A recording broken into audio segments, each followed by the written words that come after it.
Hi, I'm your host and author Yako. Welcome to this upper room presentation of Blueprint of the Kingdom. Thank you for choosing to spend this time here. This is not a book to master or work through. It is simply an invitation to see, gently and at your own pace. You may notice that some of what you hear feels familiar, even if you have not heard it expressed this way before. There is no need to grasp everything at once. You are free to listen slowly, to pause, and to allow what resonates to settle in its own time. This is not about striving or reaching somewhere new. It is about noticing what may already be present once the noise begins to quiet. Wherever you are as you begin, you are welcome here. Let's walk through it together. Preface. Before the words begin to move, it may help to allow a small space to open. There is nothing here you need to achieve, nothing you need to agree with, nothing you need to hold on to. You can simply listen. Most of us have learned to approach things like this by trying to understand them, to place them, to decide what they mean. That way of listening is familiar, and it has its place, but this is not built in that way. It does not move forward by adding something new. It moves by allowing what is already present to become clear. So as you listen, there is no need to reach ahead. If something becomes clear, you can remain with it. If something does not, it can rest where it is. Nothing is lost in that. The kingdom of God, as revealed by Jesus Christ, has often been placed somewhere else, somewhere beyond reach, or somewhere in the future, or somewhere that requires effort to arrive at. But the way he spoke of it does not sit comfortably there. He spoke of it as near, as present, as something that could be seen or missed. Not introduced, but revealed. That changes how it can be approached. If something is already present, then there is nothing to construct, nothing to move toward, only something to recognize. And if it is not recognized, then something is in the way. This is where much of what you will hear begins, not by building upward, but by quietly noticing what obscures, not by effort, but by allowing what is already true to stand. There may be moments, as you listen, where something feels familiar without being fully formed in words. There may be moments where everything becomes briefly clear without needing explanation. There may also be moments where nothing seems to shift at all. All of that can remain as it is. Nothing depends on holding on to anything. This is not something to follow, it is closer to something being uncovered. And if at any point it feels like something is being asked of you, you can pause there, because nothing is being asked. Only what has always been present is being allowed to come into view. You can begin. Chapter 1. The Quiet Fracture. There is a kind of brokenness people recognize easily. Conflict that rises quickly. Moments where something clearly goes wrong. Situations that can be pointed to and named. This is not that. There is another kind that is much quieter. It does not announce itself. It does not interrupt in obvious ways. It does not always feel like something is wrong. It is simply present. A conversation can unfold without tension, and yet something does not fully settle. Words are exchanged, responses are given, and everything moves forward as expected. Still, there is a slight distance between what is said and what is meant. Something remains just beneath the surface, not withheld, but not quite expressed. This is easy to overlook. It happens often enough that it begins to feel normal. Over time, people learn to move within it. They learn how to speak around it, how to maintain connection without ever fully touching what is real. Entire patterns of communication begin to form around what is not quite reaching the surface. Nothing appears broken, but something is not whole. The same pattern can be seen within a person's own experience. There are moments where everything appears to be in place. Responsibilities are met, Expectations are managed. Life continues in a way that looks stable from the outside. And yet, there can be a quiet sense that something is not fully aligned, not in a dramatic way, just enough that things require more effort than they seem they should, just enough that clarity feels slightly out of reach, just enough that rest does not come as easily as expected. This is not constant. It comes and goes, but it is familiar. Because it is difficult to locate, it is often managed rather than understood. People become more careful, more controlled in how they respond, more attentive to outcomes, more deliberate in how they present themselves. It allows life to function, but it does not remove the underlying sense that something is not quite settled. So attention remains on what can be adjusted, what can be improved, what can be controlled. And because this produces results, it reinforces the idea that this is where life is meant to be lived, at the level of management. But there are moments when something interrupts this pattern, not outwardly, quietly. A moment where, without effort, things feel clear. Nothing has changed externally, nothing has been resolved, and yet there is a brief sense that everything is as it should be. No tension, no need to adjust, no sense of holding anything together. Just a simple, unforced clarity. These moments do not last. They pass before they can be examined. And because they pass, they are often set aside, but they do not disappear entirely. They leave something behind. Not something that can be explained easily, but something that is recognized, as though, for a brief moment, life was not being filtered through effort or interpretation, as though something was seen directly. Most people do not remain with this long enough for it to settle. Attention returns to what is familiar, to what can be managed, to what can be understood. And the quiet condition remains, not as a problem to be solved, but as something that continues to shape how everything is experienced. It is this that sits beneath much of what follows, not as something to correct, only something to notice, because once it is seen, even slightly, it becomes difficult to fully ignore. And without needing to force anything, a question begins to form, not one that demands an answer, just one that remains present. What is it that is not quite reaching the surface?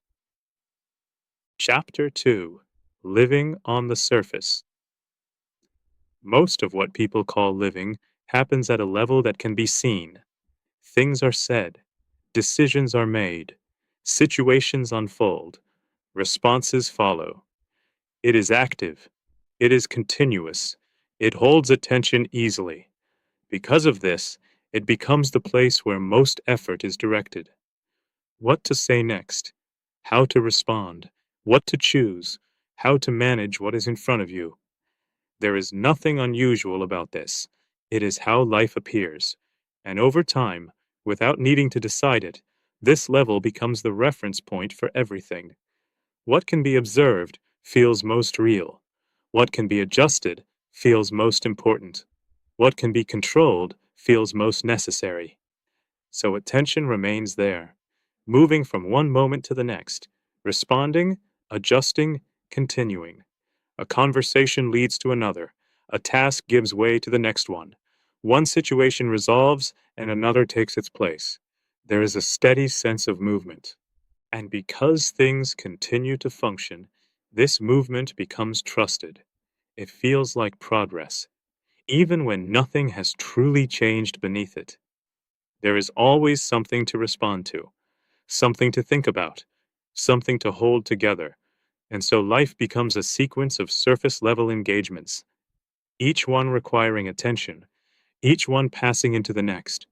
Even rest is often shaped by this pattern. It becomes a pause in activity, a temporary release from what has been held, but not a shift beneath it. So when activity resumes, the same movement returns. Attention moves outward again. Response follows. Adjustment continues. This is familiar. It does not feel like a problem. It feels like life. But occasionally, something interrupts this pattern. Not from the outside, from within, a moment where attention is not immediately drawn outward, where there is no need to respond, no decision waiting, no pressure to act. And in that moment, something else becomes noticeable. Not something new, something that was already there. A kind of stillness, not the absence of activity, but something beneath it. It does not ask for attention. It does not compete with what is happening. It simply remains.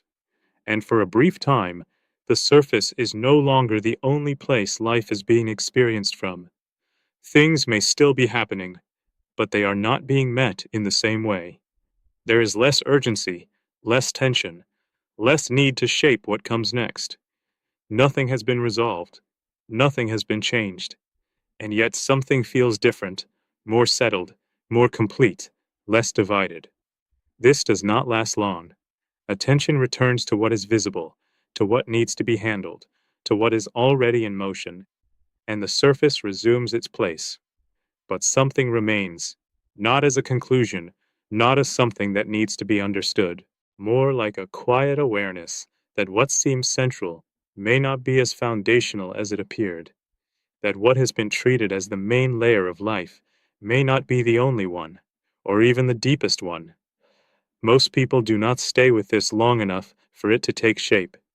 The surface is familiar, it is where everything happens, so it draws attention back easily, and what was briefly noticed beneath it becomes secondary again. Not gone, just unattended. So life continues, at the level of what can be seen, managed, and responded to, while something quieter remains beneath it, not distant, not hidden, simply not held in view. And because it is not held in view, it does not shape experience in the way it could. Not because it lacks presence, but because it is not being lived from. This is not something that needs to be changed, only something that can begin to be noticed. Because once it is noticed, even briefly, it introduces a different kind of question. Not about what is happening, but about where life is being lived from.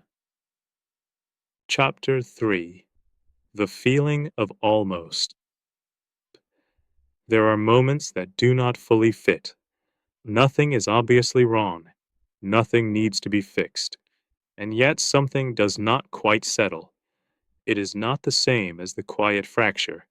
That can remain in the background, unnoticed, unless it is looked at directly. This is different.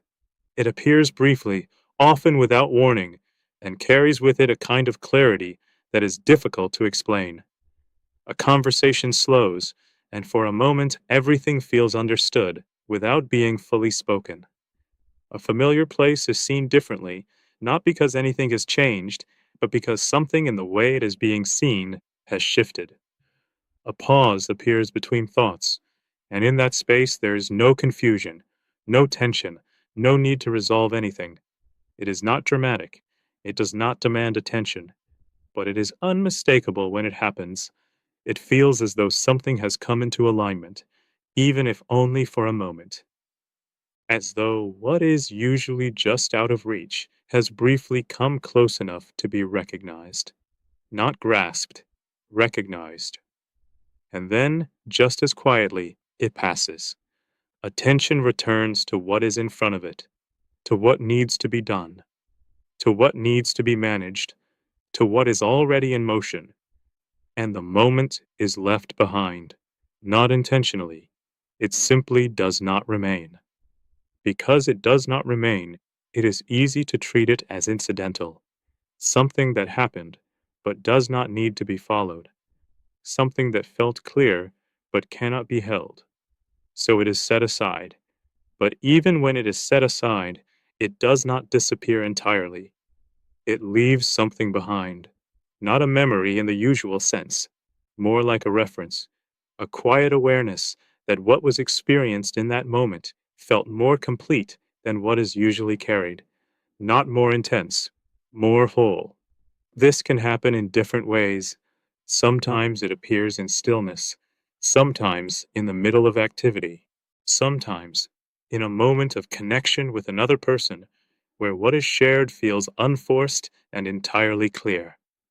Sometimes alone, where there is no one else present, and yet nothing feels missing. In each case, it is the same in one sense. There is no effort in it. Nothing is being held together. Nothing is being adjusted or interpreted. Everything simply is, and in that, there is no sense of something needing to be added, no sense of something needing to be taken away. It is enough, exactly as it is. These moments are not rare, but they are rarely attended to, not because they are unimportant, but because they do not demand continuation. They do not insist on being followed. They do not create urgency, so they are often passed over. Life returns to what feels more immediate, to what requires response, to what needs attention, and the familiar pattern resumes. But something begins to shift when these moments are not dismissed, not analyzed, simply not dismissed. When they are allowed to remain as they are, without being reduced to explanation or set aside as incidental, they begin to carry a different weight, not heavy, steady, as though they are not interruptions at all, but glimpses, not of something new, but of something that has always been present, though not often seen. This is where the feeling of almost begins to change. At first, it feels like something that cannot quite be reached, something that comes close, then moves away again. But as it is not dismissed, it becomes less like something distant and more like something just beneath the surface, not out of reach, simply not yet fully recognized. And with that, the sense of almost begins to soften, not because it has been resolved, but because it no longer feels like something that needs to be pursued, only something that can be noticed, more consistently, more quietly, without needing to hold it, and without needing to make it happen again. There is no method to it, no way to recreate it. It does not come through effort. It does not come through control. It appears when nothing is being forced, when attention is not divided, when there is no attempt to manage what is present. This makes it easy to overlook, because most of life is lived in a way that moves away from this without realizing it. Attention is directed outward, toward what is happening, what is needed, what comes next, and so what is already present remains unobserved, not absent, just unnoticed. But once it has been noticed, even briefly, something changes. It may not be clear immediately, it may not alter anything outwardly, but it introduces a quiet possibility that what has been felt in those moments is not separate from life, not something that appears occasionally and then disappears, but something that is always present, whether it is being attended to or not. And if that is the case, then the question shifts slightly, not toward how to find it again, but toward what keeps it from being seen more fully. This question does not need to be answered immediately. It can remain where it is, because the movement that follows does not begin by solving it. It begins by noticing what has been assumed all along. Chapter 4: What Was Announced? There is a way of hearing familiar words without ever fully encountering what they point to. They are repeated often enough to feel known. They sit within language that has been used many times before, and because of this, they can pass by without being questioned. The kingdom of God. For many, it is a phrase that already carries meaning, something religious, something distant, something connected to belief or doctrine or a future place. Because of this, it is often placed somewhere else, somewhere beyond ordinary life, somewhere to be reached later, somewhere that exists apart from what is happening now. But when Jesus Christ spoke of it, it did not sit there. He did not speak of it as distant. He did not speak of it as something that would only come at the end. He spoke of it as near, not approaching slowly from far away, not something to prepare for in theory, near, close enough that it required a response, close enough that it could be missed, close enough that the way things were being seen would no longer hold. This was not presented as an idea to consider.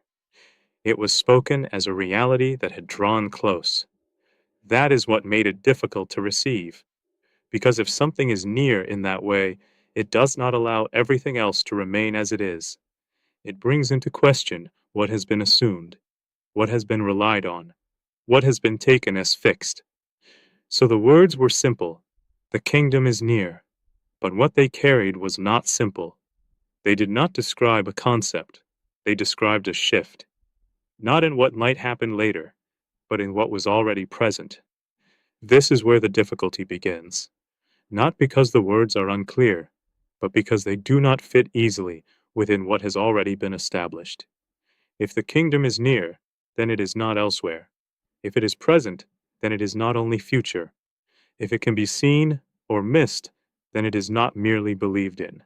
And if it is not merely believed in, then something more than agreement is involved. This is why the response that accompanied it was not explanation. It was a turning, a reorientation, not away from life, but within it. Because what was being pointed to was not outside of what people were already experiencing. It was within it. Not hidden in the sense of being absent, but not recognized in the way it could be. This is where what has already been noticed begins to meet what was spoken. The moments where everything felt briefly clear, the stillness beneath activity, the sense that something was present without needing to be constructed. These do not stand apart from what was announced. They sit closer to it than it first appears, not as the kingdom itself in full, but as something that makes its nearness easier to recognize, not by explanation, but by familiarity. Because when something is truly near, it does not feel entirely foreign. It feels, in a quiet way, known, even if it has not been named. This is why the words do not press. They do not demand that something be added. They simply make it more difficult to continue seeing everything as it has been seen before. The kingdom was not introduced. It was revealed as present. And once something is revealed in that way, it does not need to be forced. It only needs to be seen, not all at once, not completely, but enough that it can no longer be placed somewhere else. And when that begins to happen, even slightly, a different kind of clarity starts to take shape, not as a conclusion, but as a quiet shift in what is considered real. Chapter 5. Not Elsewhere. Once something has been placed at a distance, it is rarely questioned. It becomes part of how things are understood. Something meaningful, but not immediate. Something real, but not present. Something that exists, but not here. This is how the kingdom of God is often held. Not denied, not rejected, simply placed somewhere else, somewhere beyond what is happening now. It may be thought of as something to come later, or something that belongs to another realm entirely, or something that can be approached only under certain conditions. In each case, the effect is the same. It remains separate, not opposed, just not here. But when something is spoken of as near, that distance becomes difficult to maintain. Near does not allow for separation in the same way. It does not allow for delay. It does not leave room for it to be considered later without consequence. If something is near, then it is already within reach of attention, already present within what is being experienced, not as something added to it, but as something within it. This is where the tension begins to show. Because if the kingdom is not elsewhere, then it is not removed from ordinary life, not outside of it, not waiting beyond it, but within it. And if that is the case, then what has been treated as separate must be reconsidered. The moments that felt clear without explanation, the stillness that appeared without effort, the sense that something was present beneath what was happening, these are no longer incidental. They are no longer just interruptions in the flow of things. They begin to take on a different meaning, not as something to be pursued, but as something that was already part of what is. This does not make everything immediately clear. It does not resolve every question, but it removes one assumption that what is being spoken of exists somewhere else. Once that assumption loosens, something else becomes noticeable. The tendency to move away, not physically, in attention. When something begins to settle, attention often shifts back to what needs to be done, back to what needs to be managed, back to what feels more solid. This happens quickly, often without being seen, and because it happens quickly, the sense that something was present fades, not because it is no longer there, but because attention has moved elsewhere. This movement is subtle. It does not feel like avoidance. It feels like returning to what matters, what is necessary, what is immediate. But in doing so, what was already present is no longer being held in view, and so it appears to be absent. This is where the idea of elsewhere quietly returns, not as a belief, as a habit, a way of orienting attention toward what is visible, active, and defined, and away from what does not insist on being seen. But if the kingdom is not elsewhere, then this movement of attention becomes more noticeable, not something to stop, but something that can be seen as it happens. The shift away from what was quietly present, the return to what feels more certain. And in seeing that, even briefly, something changes, not outwardly, but in how what is present is held. Because once it is recognized that what was sensed is not separate from life, but part of it, the need to place it somewhere else begins to fall away. There is nothing to reach toward, nothing to arrive at, only something that is already here, not in a way that demands attention, but in a way that becomes clearer when nothing is pulling away from it. This is not something that needs to be maintained. It is not something that can be held in place. It is simply something that can be noticed again and again as it is. And in that noticing, without effort, distance begins to lose its place. But because it was never needed. Chapter 6. Why it is not seen. If something is present and near, the question that remains is simple. Why is it not seen? Not as a problem to solve, just as something to notice. Because if what has been described is true, then the absence is not in what is present, it is in what is being noticed.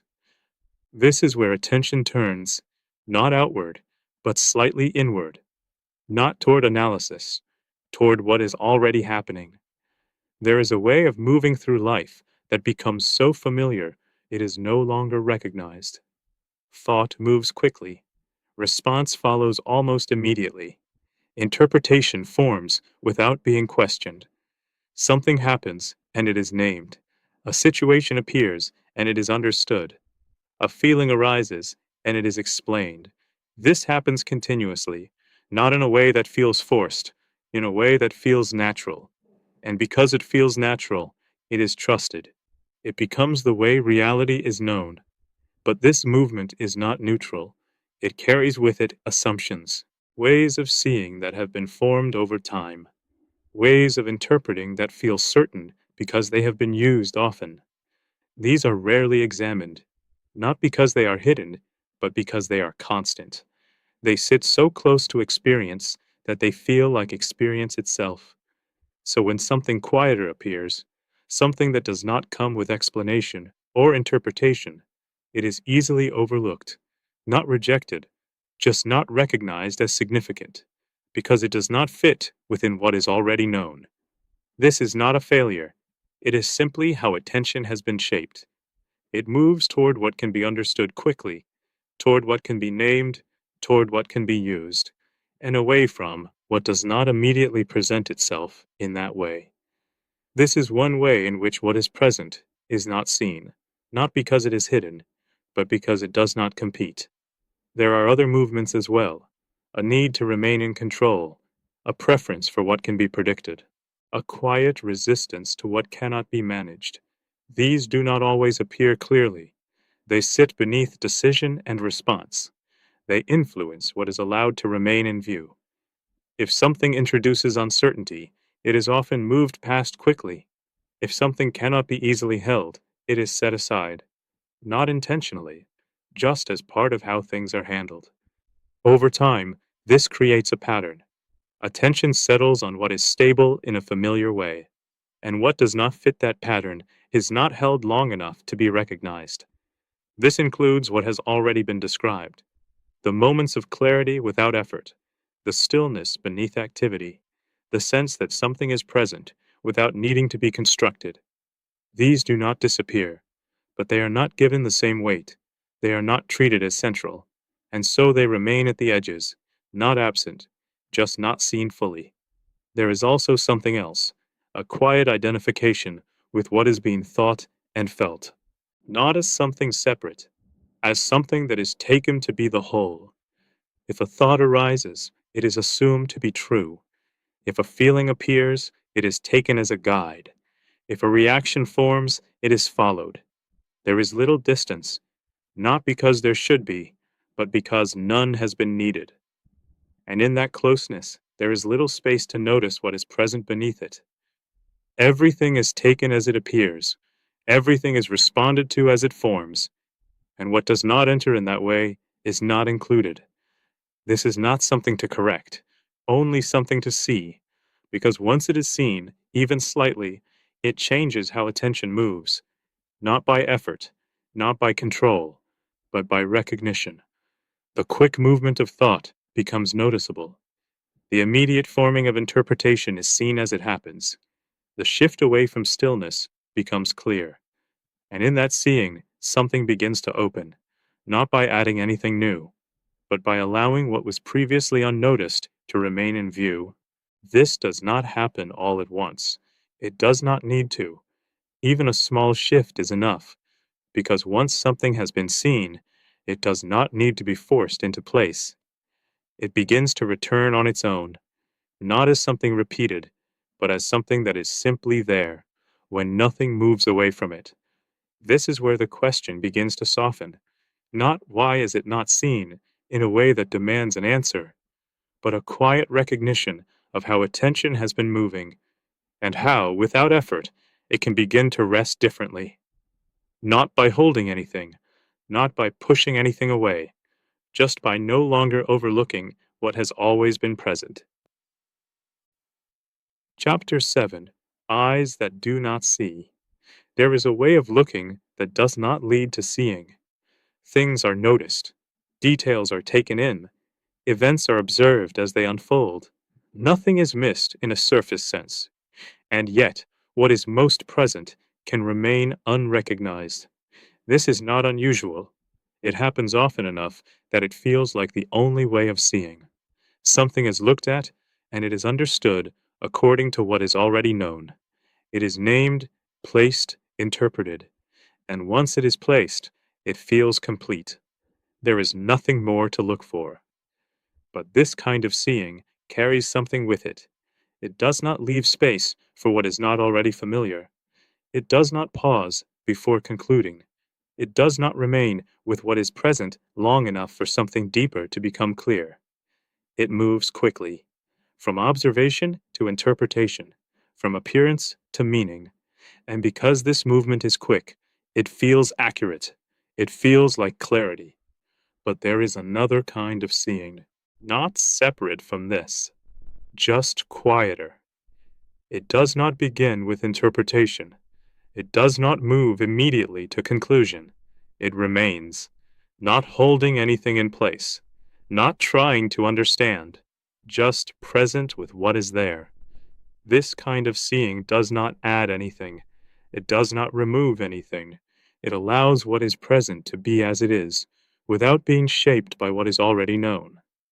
This is difficult to notice at first, not because it is complicated, but because it does not assert itself. It does not compete with thought. It does not interrupt. It remains beneath it. And because it remains beneath it, it is easily passed over. Attention moves toward what is active, toward what is forming, toward what feels immediate. And this quieter way of seeing is left behind. Not rejected, simply not followed. This is what is being pointed to in the words spoken by Jesus Christ: eyes that do not see, ears that do not hear. But because what is present is not being met in a way that allows it to be recognized. The issue is not distance. It is not absence. It is not lack of information. It is how what is present is being received. Something can be seen, and yet not truly seen, heard, and yet not truly heard, because it has already been interpreted before it has been allowed to stand on its own. This is not a mistake. It is simply how attention has been trained. It moves toward resolution, toward understanding, toward completion, and in doing so, it often moves past what is already complete in itself. This includes what has been quietly present all along, the stillness beneath activity, the clarity that appears without effort, the sense that something is already as it should be. These are not hidden. They are just not approached in a way that allows them to be seen fully. When this begins to be noticed, even slightly, something shifts, not in what is present. There is less movement toward immediate interpretation, less urgency to define what is being experienced, more space for what is there to remain as it is. And in that space, something becomes clearer, not because it has been explained, but because it has not been moved away from. This is not something that needs to be practiced. It is not something to develop. It is something that becomes evident when the movement toward constant interpretation softens. When what is seen is not immediately taken hold of.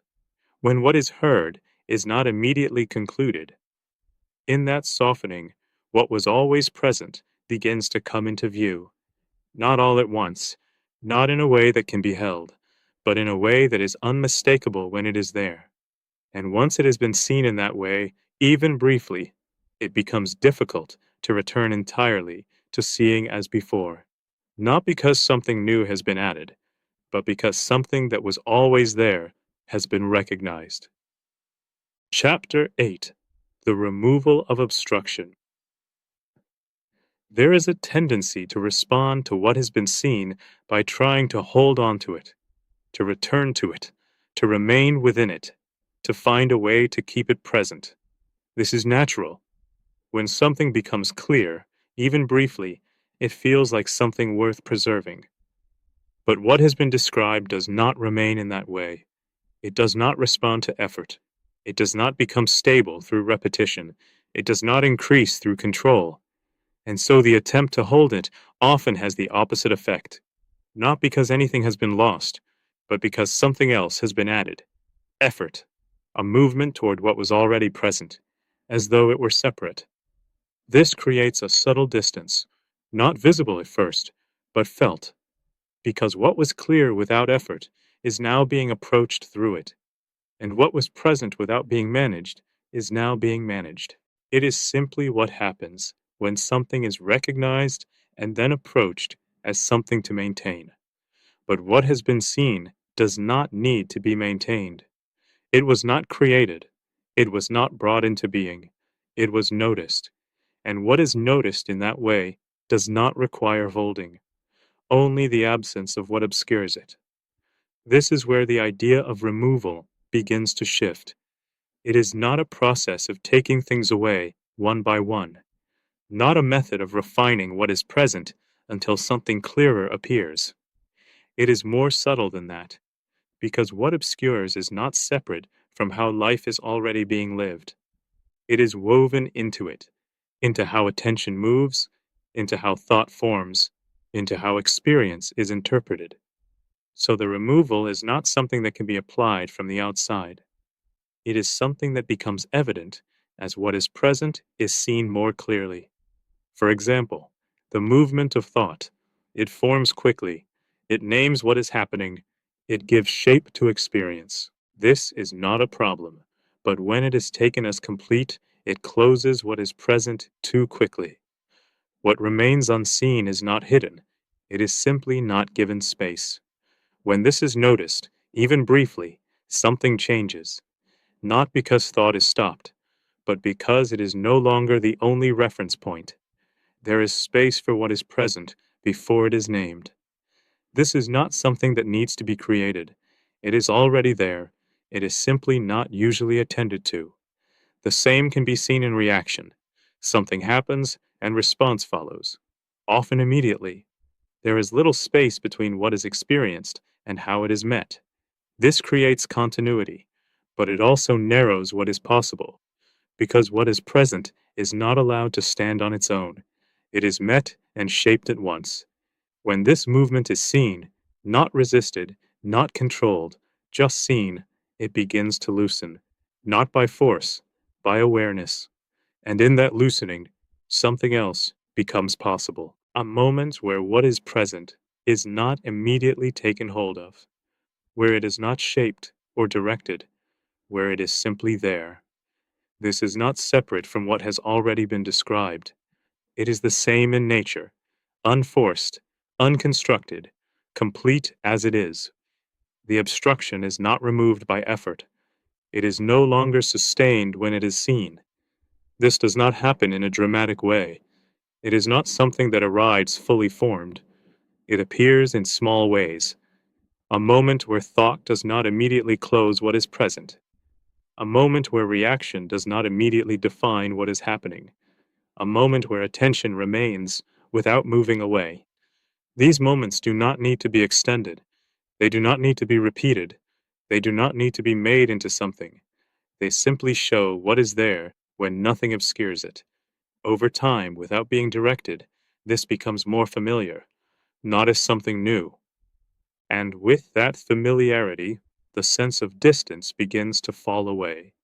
Not because something has been reached, but because what created the sense of distance is no longer being sustained in the same way. This is the removal of obstruction, not an action, not a process, just the quiet ending of what was never needed to begin with. Chapter 9. Recognition. There is a difference between understanding something and recognizing it. Understanding moves through thought. It gathers ideas, forms conclusions, and arranges them in a way that feels complete. Recognition is quieter. It does not build. It does not assemble. It does not depend on explanation. It is immediate. Something is seen, and in the same moment it is known, not because it has been reasoned through, but because it is already familiar in a way that does not require thought. This kind of knowing is easy to overlook, not because it is rare, but because it does not present itself as something new. It feels as though it was always there, as though what has been recognized was not learned, but remembered, not in the sense of recalling something from the past, more like something that was always present, but not fully seen. This is why recognition does not feel like gaining something. It feels like something settling, something that no longer needs to be questioned, because it is no longer being approached from the outside. This has been hinted at already.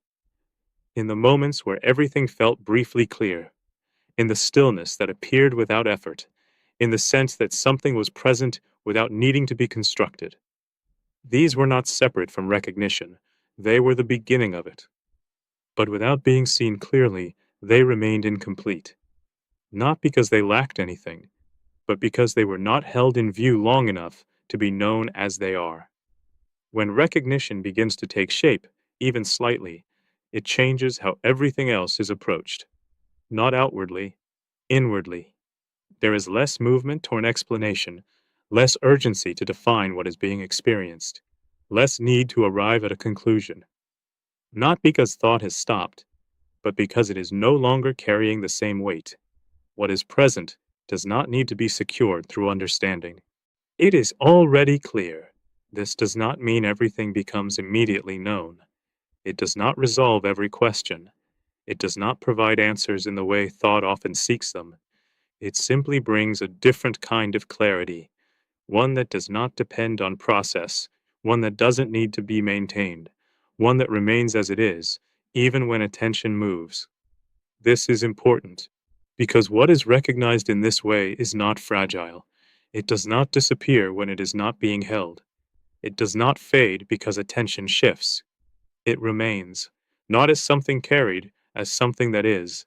This is why there is no need to return to it in the usual sense. There is no need to recreate it. It is not something that was produced. It was seen. And what is seen in this way does not need to be brought back. It is already present. What changes is not what is there.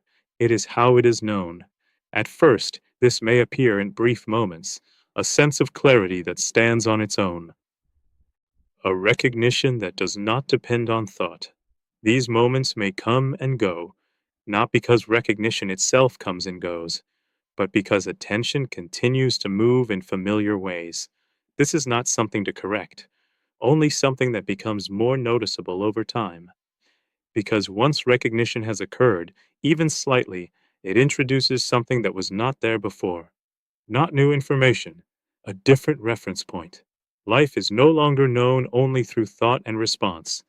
There is now something else, something that doesn't need to be formed, something that doesn't change with circumstances, something that remains, quietly, without needing to be held in place. This does not separate from life. It does not remove what is happening. It does not replace experience. It sits within it, as what has always been present, now no longer overlooked. And from here, something begins to become clearer, not as a conclusion, but as a direction, not towards something to be reached, but towards something that is already being revealed in another way. The same thing that has been recognized quietly, now beginning to take shape in what was spoken, not as an idea, as a pattern. Chapter 10. The Seed. There is a way of speaking that does not define something directly, but allows it to be seen through what it does. This is how the kingdom is often revealed, not through explanation, through pattern. The kingdom is like a seed. It is a simple image, familiar, unremarkable, easy to pass over. But it does not describe the kingdom in a fixed way. It shows how it moves. A seed is small, so small that it can be overlooked without effort. It does not draw attention to itself. It does not announce what it will become. It simply rests where it has been placed. Nothing appears to be happening.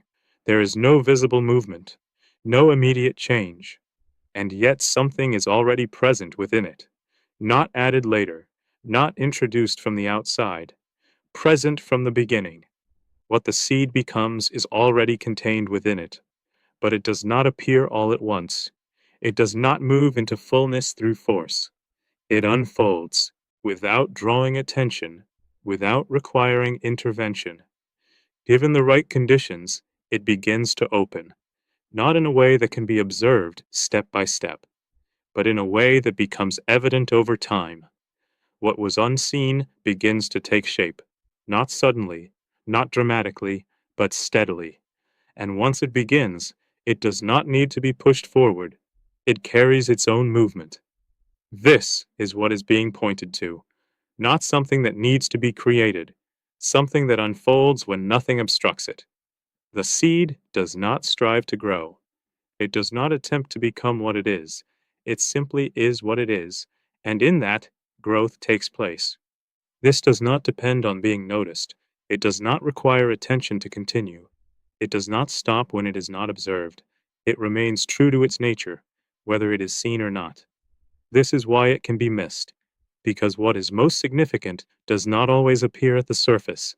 It does not compete with what is immediate. It does not present itself in a way that demands recognition.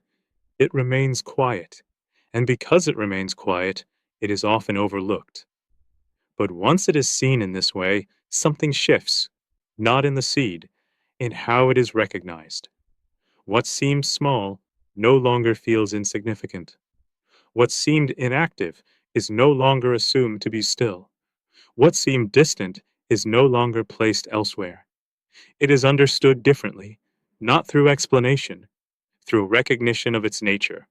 This is how the kingdom begins to be seen, not as something separate from what has already been noticed, but as something that has been present in the same way, quiet, unforced, complete in its beginning, even before it is fully visible. This does not mean that everything is immediately clear, does not bring fullness all at once. It does not remove the sense of partial seeing, but it introduces something steady, a different way of recognizing what is present, one that does not depend on size, visibility, or immediate result, one that remains even when nothing appears to be happening. And from here, another pattern begins to take shape, not separate from this one, an extension of it, What begins small does not remain contained. It moves, not outward by force, but through something that works from within. Chapter 11. The Leaven. There is a way something can move without being seen, not by expanding outward in a visible way, but by working quietly from within. This is how the kingdom is also described. The kingdom is like leaven. Again, something small, something easily overlooked, something that does not draw attention to itself. Leaven does not sit beside what it affects, it is placed within it. And once it is within, it does not remain separate. It begins to move through everything. Not all at once, not in a way that can be followed step by step, but in a way that is unmistakable over time. What was once still begins to rise. What was once dense begins to open. What was once unchanged begins to take on a different form. And yet the leaven itself is not visible in the way these changes are. It cannot be separated out once it has begun its work. It is known by what it does, not by where it can be located. A movement that does not operate from the outside, that does not rely on visible expansion, that does not require attention to continue. It works from within, quietly, consistently, without needing to be directed. This is different from how change is often approached. Usually, change is something that is applied, something added, something adjusted at the surface, something that can be measured directly. But this is not like that. It does not begin with outward adjustment. It does not move by visible steps. It does not present itself as something to manage. It begins where it cannot be seen, and from there it moves through everything, not forcing anything to change, but allowing what is already there to take on a different form. This does not happen all at once. It does not move in a straight line. It unfolds, quietly, naturally, without needing to be held in place. This is why it is often not recognized, because what is happening cannot be isolated. It cannot be pointed to in a single moment. It cannot be separated from what it is affecting. It becomes part of it. And because of this, it is easy to assume that nothing has changed until something becomes clear.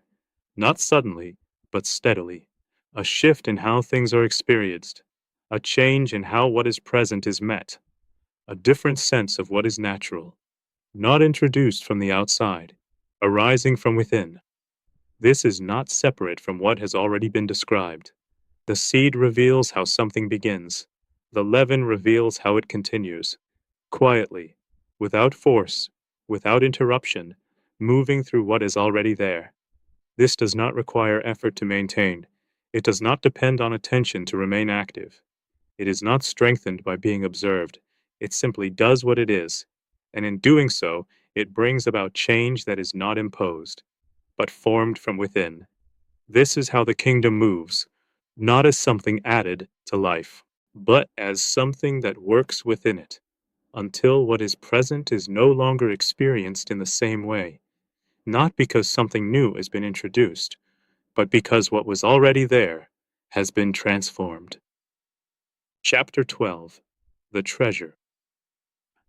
There are moments when something is not being sought, and yet it is found, not through effort, not through intention, simply through being where it is. The kingdom is like treasure hidden in a field. The image is quiet. Nothing about the field appears unusual. Nothing draws attention to what lies within it. It is ordinary, unremarkable, and because of this, what is present within it remains unseen, not because it is distant, but because it is not recognized. Then something changes, not in the field, not in the treasure, in what is seen. The treasure is discovered, not created, not brought into being. It was already there, hidden not by being concealed, but by not being noticed. And once it is seen, everything shifts, not gradually, immediately. The field does not change, the world does not change, but the value of what is present becomes clear. And with that clarity, everything else is seen differently. What once seemed sufficient no longer holds the same place. What once felt important begins to lose its weight, not because it has been rejected, because something else has been recognized as more real. This is not a comparison made through thought. It is not a conclusion reached through reasoning. It is direct, unmistakable. The treasure is known for what it is, and because of this, the response that follows is not forced. It is not calculated. It is not driven by obligation. It is natural. Everything is reoriented around what has been seen, not through effort, through clarity. This is what recognition carries when it deepens. It does not remain neutral. It does not sit alongside everything else as one option among many. It becomes central, not by decision, by its nature. What has been seen cannot be unseen. What has been recognized cannot return to being unnoticed. Even if attention moves away, something has shifted permanently. The field remains the same, but it is no longer experienced in the same way. This is how value changes, not by being assigned, by being revealed. And once it is revealed, everything else takes its place around it. This does not require reinforcement. It does not depend on maintaining a certain state. It is not something that needs to be remembered. It is known, quietly, steadily, without needing to be held in place. This is why the kingdom is described in this way, not to define it, but to show what happens when it is recognized. It does not compete. It does not demand. It is simply what it is, and in being seen, it reorders everything else without force. This does not happen all at once. It may begin in small ways, a moment where something is seen differently, a shift in what is given attention, a quiet reorientation that does not need to be explained. But once it begins, it does not remain isolated. It continues, not outwardly at first, but within, changing how everything is held, not by replacing what is present, but by revealing what has always been there. And from here, another pattern becomes clear. Not only that something is recognized, but that it is not always valued in the same way. That recognition can be present and yet not fully followed. That something can be seen and still set aside, not intentionally, but through what continues to hold attention. This too is part of what is being revealed, not as a correction, but as something that can be seen. Chapter 13. The Field. There is a tendency to expect clarity to replace everything that is unclear, to assume that once something is recognized, what is not aligned will fall away immediately. But this is not how it is shown. The kingdom is like a field where what is true and what is not grow together, not in separate places, not at different times, together. This is not presented as a problem. It is simply how things are. What is genuine takes root. What is not also appears. Both are present within the same space. This can be difficult to accept at first, because it does not match what is often expected. There is a quiet assumption that clarity should bring immediate separation, that what is true should stand alone, that what is not should be removed. But this is not what is revealed. Instead, there is a patience, a willingness to allow what is present to remain, without forcing resolution too early. But, because what is real does not need to be secured through immediate action, it is not fragile. It does not depend on being protected from what is not. It can grow in the presence of what does not belong. This changes how things are seen. What appears mixed is no longer taken as a failure. What remains unresolved is not treated as something that must be fixed at once. There is space for things to unfold, not in a passive way, but in a way that does not interfere with what is already taking shape. This does not mean everything is equal. It does not suggest that what is true and what is not are the same.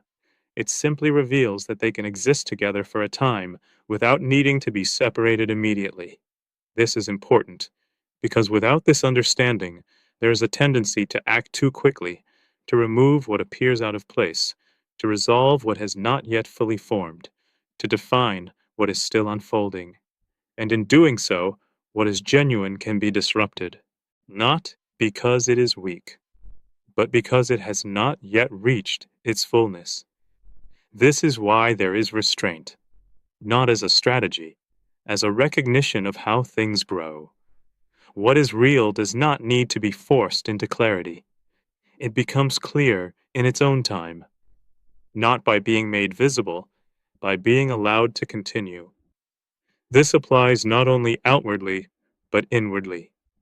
There can be recognition and still confusion, clarity and still uncertainty, a sense of what is true and still movements that do not fully align with it. These do not cancel each other. They exist together, not permanently, but for a time. And in that time, what is real continues to grow, not by removing what is not, but by remaining what it is. This does not require management. It does not call for constant correction. It does not depend on maintaining a certain state. It allows what is present to unfold without interference. It simply means that action is no longer driven by the need to immediately separate what is still in the process of becoming clear.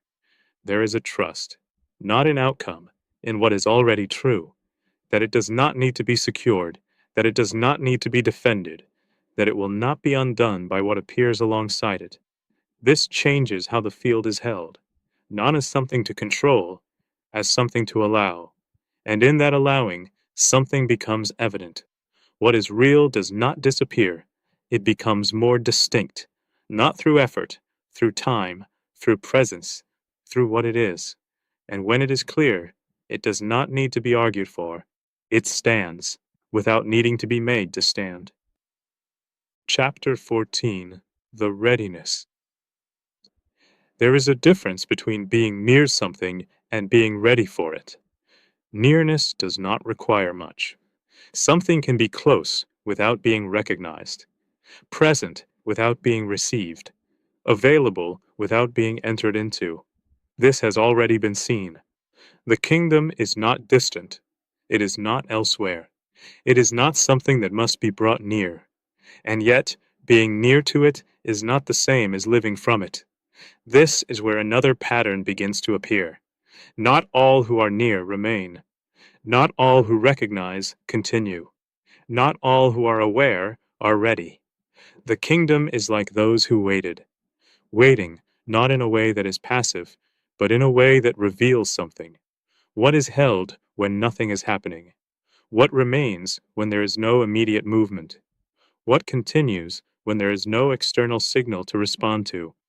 This is where readiness becomes visible, not through activity, through what remains in stillness. It is easy to respond when something is clear, when direction is given, when movement is obvious, when there is something to do. But when there is nothing to act on, something else begins to show. What is being relied on? What is being held? What is being drawn from? If what is present is only sustained by what is happening, it begins to fade when nothing is happening. If clarity depends on movement, it becomes uncertain when there is none. If recognition is only held in active moments, it becomes distant in stillness. This is not a failure. It is simply what becomes visible when activity no longer carries things forward. This is why readiness is not the same as proximity. It is not about being close to something. It is about what remains when nothing is prompting a response. This is not something that can be created in the moment it is needed. It is not something that can be borrowed. It is not something that appears suddenly when circumstances change. It is already present, or it is not as a fixed state, as something that has been quietly forming, without attention, without effort, without being made into something. It is the continuation of what has already been recognized, not in outward form, inwardly, steadily, without needing reinforcement. This is why it is not obvious. It does not draw attention to itself.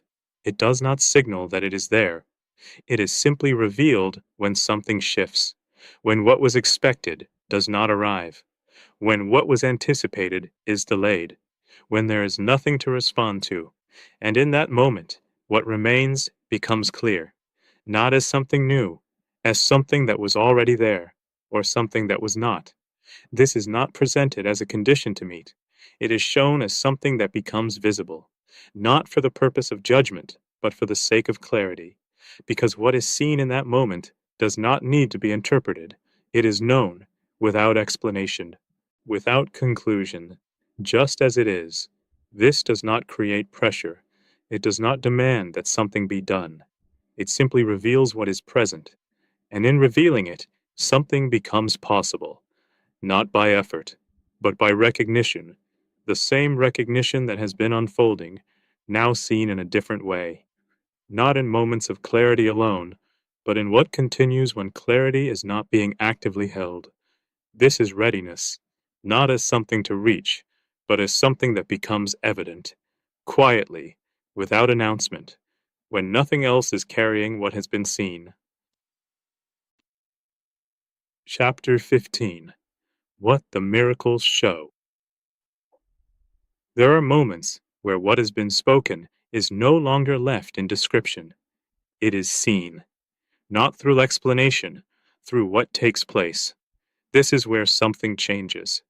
Until now, what has been revealed has come through what can be recognized quietly, through patterns, through what is already present, through what becomes clear without being forced. But there are also moments where what is present is no longer subtle, where it is no longer something that can be overlooked, where what has been spoken stands directly within what is happening. This is what is seen in the works of Jesus Christ, not as separate acts, not as events meant to draw attention, but as expressions of something already established. The blind see, the lame walk. What was bound is released. What was disordered begins to settle.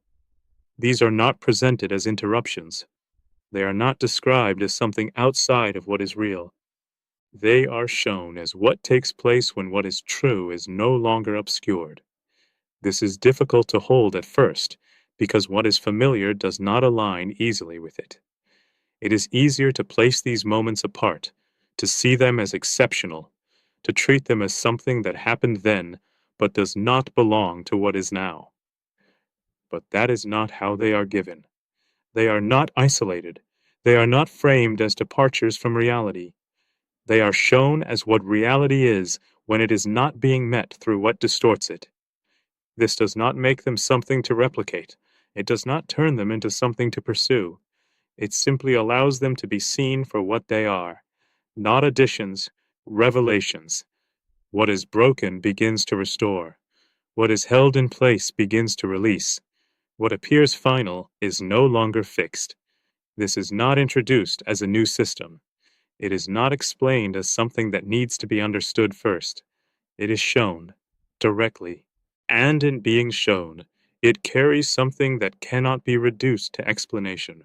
It stands on its own, not as something to prove, as something that reveals. This is where what has been seen quietly begins to take on a different weight.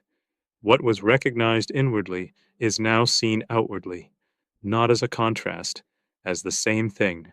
The stillness that was noticed beneath activity, the clarity that appeared without effort, the sense that something was already present. These are not separate from what is being shown. They are of the same nature.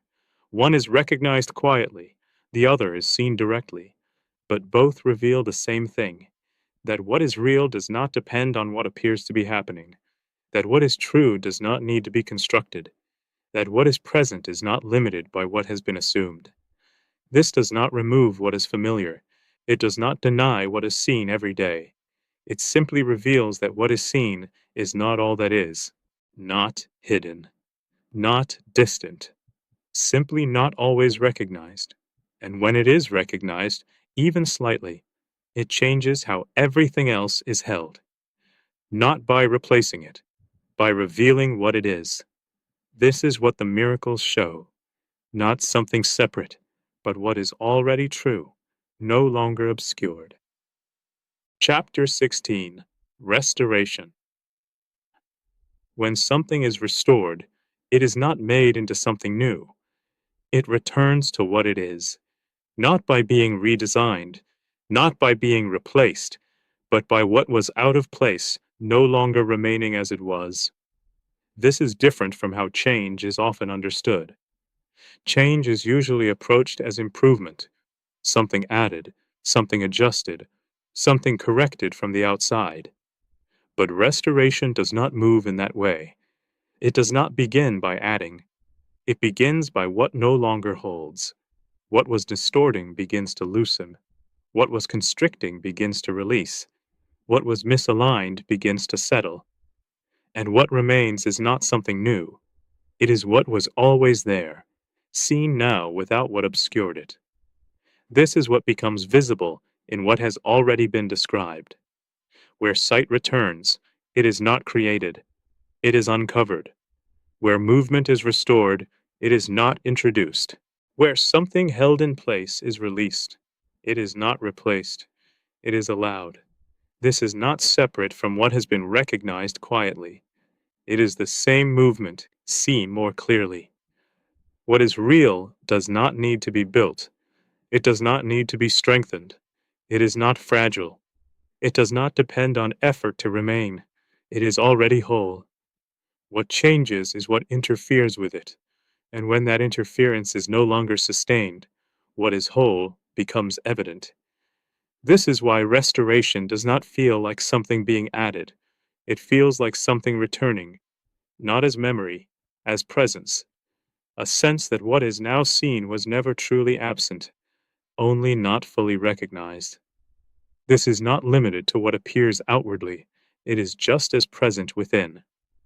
There are ways of relating that feel strained, ways of responding that feel disconnected, ways of moving that feel divided. These are often managed, adjusted where possible, worked around where needed. But beneath this, there can be a sense that something is not fully as it should be, not broken in a way that can be pointed to, just not whole. When restoration begins to be recognized, even in small ways, this begins to shift. Not because something is fixed, because what was interfering is no longer being carried in the same way. A response that would have tightened begins to soften. A reaction that would have closed begins to open. A moment that would have been held together through effort begins to settle without it. Nothing has been added, and yet something is different, more natural, less divided, less held in place. This is not something that needs to be maintained. It does not depend on remembering to do something. It is simply what remains when what was constricting is no longer in control. This may appear briefly at first, a moment where something is as it should be, not because it has been made that way. These moments may pass, not because they are incomplete, but because attention continues to move. What remains is the recognition that what was seen was not created in that moment. It was always there, and with that, something begins to change, not in what is present, in how it is trusted. What was once overlooked begins to carry weight, not as something to hold on to, as something that does not need to be held. This is restoration, not as a process to follow, but as what becomes evident when what obscures no longer remains as it was. Chapter 17. Freedom. There are things that feel as though they hold, not always in a way that can be seen clearly, not always in a way that can be named, but in how they shape what follows. A reaction forms before it is noticed. A pattern repeats without being chosen. A sense of limitation appears without being questioned. It can feel as though something is already in motion before there is space to respond. Not because anything is being forced, but because it is familiar. It has been there before. It knows its way. This is often how what binds is experienced, not as something separate, as something woven into how life is met. It does not stand outside. It operates from within, quietly, consistently, without needing to announce itself. And because it is familiar, it is trusted, not deliberately, simply because it has been followed many times before. So when something happens, it is met in the same way, the same movement of thought. the same direction of attention, the same response taking shape. This is not always recognized as limitation. It can feel like identity, like personality, like the way things are. But when something different begins to be seen, even slightly, this begins to shift. Not immediately, not completely, but enough that the movement is no longer invisible. A reaction forms, and it is noticed. A pattern begins, and it is seen as it begins. A familiar direction appears, and something pauses before following it. Nothing has been stopped, nothing has been removed, but something is no longer happening without being seen. This is where freedom begins to appear, not as the absence of all constraint, but as the presence of space, space between what arises and what is followed, space where something can be seen before it is taken as given. This space does not need to be created. It is already there. It is simply not usually noticed, because attention moves quickly, from what happens to what is done, from what appears to how it is met. And in that movement, the space is passed over. But when the movement is seen, even slightly, the space becomes evident, not as something new, as something that was always present. In that space, something changes, not by force, by not being carried forward automatically. What once moved without question begins to loosen, not because it has been resisted, because it has been seen. And in being seen, it no longer holds in the same way. This does not remove everything at once. It does not bring immediate release from every pattern. It simply introduces something that was not previously active, awareness within movement. And with that awareness, what once felt fixed begins to show itself as something that can pass, not held in place, not required, just something that arises and, when not followed in the same way, fades. This is not achieved. It is not something that needs to be maintained. It is not dependent on remembering to act differently. It is what becomes possible when what is present is seen clearly. Because what binds does not hold through force alone. It holds through being unseen, through being followed without question, through being taken as what must be. And when that begins to change, even in small ways, something opens. Not outwardly, inwardly. A sense that what once seemed fixed is not as fixed as it appeared. That what once felt inevitable is not inevitable. Not because something has been replaced, because what was holding it in place is no longer unseen. This is freedom, not as something gained, but as what is already present when nothing is unconsciously carried forward. Chapter 18. Life. There are moments that appear to bring things to an end, not only in the larger sense that is easily named, but in smaller ways that pass almost unnoticed. A direction closes, a possibility fades, something that once seemed open no longer is. These endings are often taken as final, not because they have been examined, because they feel complete. Nothing more can be done, nothing more can be changed, nothing more remains. And so they are accepted in that way, as conclusions, as boundaries that cannot be moved beyond. But when something deeper begins to be recognized, even slightly, this sense of finality begins to loosen. Not because what has ended returns, not because what is lost is restored in the same form, but because what is taken as the whole is seen to be partial. What appears to close is not the end of what is, it is only the end of what was seen. This is difficult to hold at first, because what is visible often carries weight. It feels complete, it feels certain. But what is visible is not all that is present. There is something that does not come to an end in the same way, not as an idea, not as a belief, as something that can be noticed, quietly, without needing to be defined, in the same way that stillness was present beneath activity, and clarity appeared without effort. There is something that remains when what is happening changes, not unchanged in form, unchanged in nature. It does not rise and fall with circumstance. It does not depend on what begins or ends. It is simply there. This is not separate from what has already been seen. It is the same in essence, not constructed, not maintained, not dependent. When what appears final is met from this, something shifts, not outwardly, but in how it is held. What once felt like an ending no longer carries the same weight, not because it is avoided, because it is no longer taken as the whole, not for something to replace it, for what is already present to remain. This does not remove what is felt. It does not deny loss or change. It does not move away from what is happening.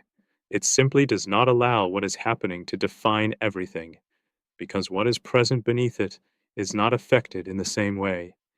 This is not something that needs to be held in mind. It is not something to remember. It is something that becomes evident when nothing moves away from it, even briefly. And in that brief recognition, something becomes clear. What is taken as final is not final, not in the way it appears. This is not an explanation. It is not something to understand. It is something that can be seen. In moments where everything else has fallen away, where there is nothing to hold on to, where there is no movement to continue, and yet something remains, not as a thought, not as a conclusion, as presence, unchanged, unmoved, complete. This is what is being pointed to, not as something separate from life, but as what life is not limited to. And from here, something begins to open, not as an idea, as a shift. What is taken to be the end is no longer held in the same way, and what was previously unnoticed begins to carry its own clarity, without needing to be explained. Chapter 19. The Collision. There are moments when what has been quietly present is no longer met in a quiet way, not because it has changed, because something comes into direct contact with it. What has been recognized inwardly and what is lived outwardly do not always move together. They can sit alongside one another for a time. Clarity can be present and still not fully expressed. Recognition can be real and still not carried through. But there are moments where this no longer holds, where what is seen and what is lived meet directly. And in that meeting, something becomes visible that cannot be softened or moved past. Not as an idea, as reality. This is where the tension that has been present quietly begins to take shape more clearly. Not created, revealed. What has been held in place begins to show itself. What has been followed without question becomes visible. What has been assumed begins to lose its certainty. This is not comfortable, not because something is wrong, because something is no longer hidden. The way things have been met, the patterns that have been carried, the movements that have shaped experience, all come into view at once. Not gradually, not in parts, together. This is not something to analyze. It does not unfold through explanation. It stands, clear, without needing to be interpreted. And in that clarity, something else becomes evident. What is true does not oppose what is seen. It does not argue with it. It does not move against it. It remains, unchanged, while everything else becomes visible in its light. This is what creates the sense of collision, not because two forces are meeting, but because what has been carried meets what has always been present. What is not aligned cannot remain unseen in that meeting. It is not rejected. It is not forced away. It is simply revealed. And in being revealed, it no longer holds in the same way. This is not resolution. It is exposure. The point where what is and what is not are no longer blended together. Where what has been lived without being seen is now seen fully. This does not require a response. It does not call for correction. It does not move toward action. It simply stands, clear, undeniable, and in that, something shifts, not outwardly, inwardly. The sense that what was previously carried as part of life is not the same as what is true, that what was followed is not what must be followed. that what was assumed is not what remains when everything else is seen as it is. This is the collision, not as conflict, as clarity, not something to move through, something that reveals what cannot be carried forward unchanged. Chapter 20. What is happening? When something is seen clearly, there is often a movement to explain it, to understand what it means, to place it within what is already known, to give it form through thought. But there are moments where explanation does not reach what is present, not because it is lacking, because what is happening is not held at that level. The collision that has been described does not resolve through interpretation.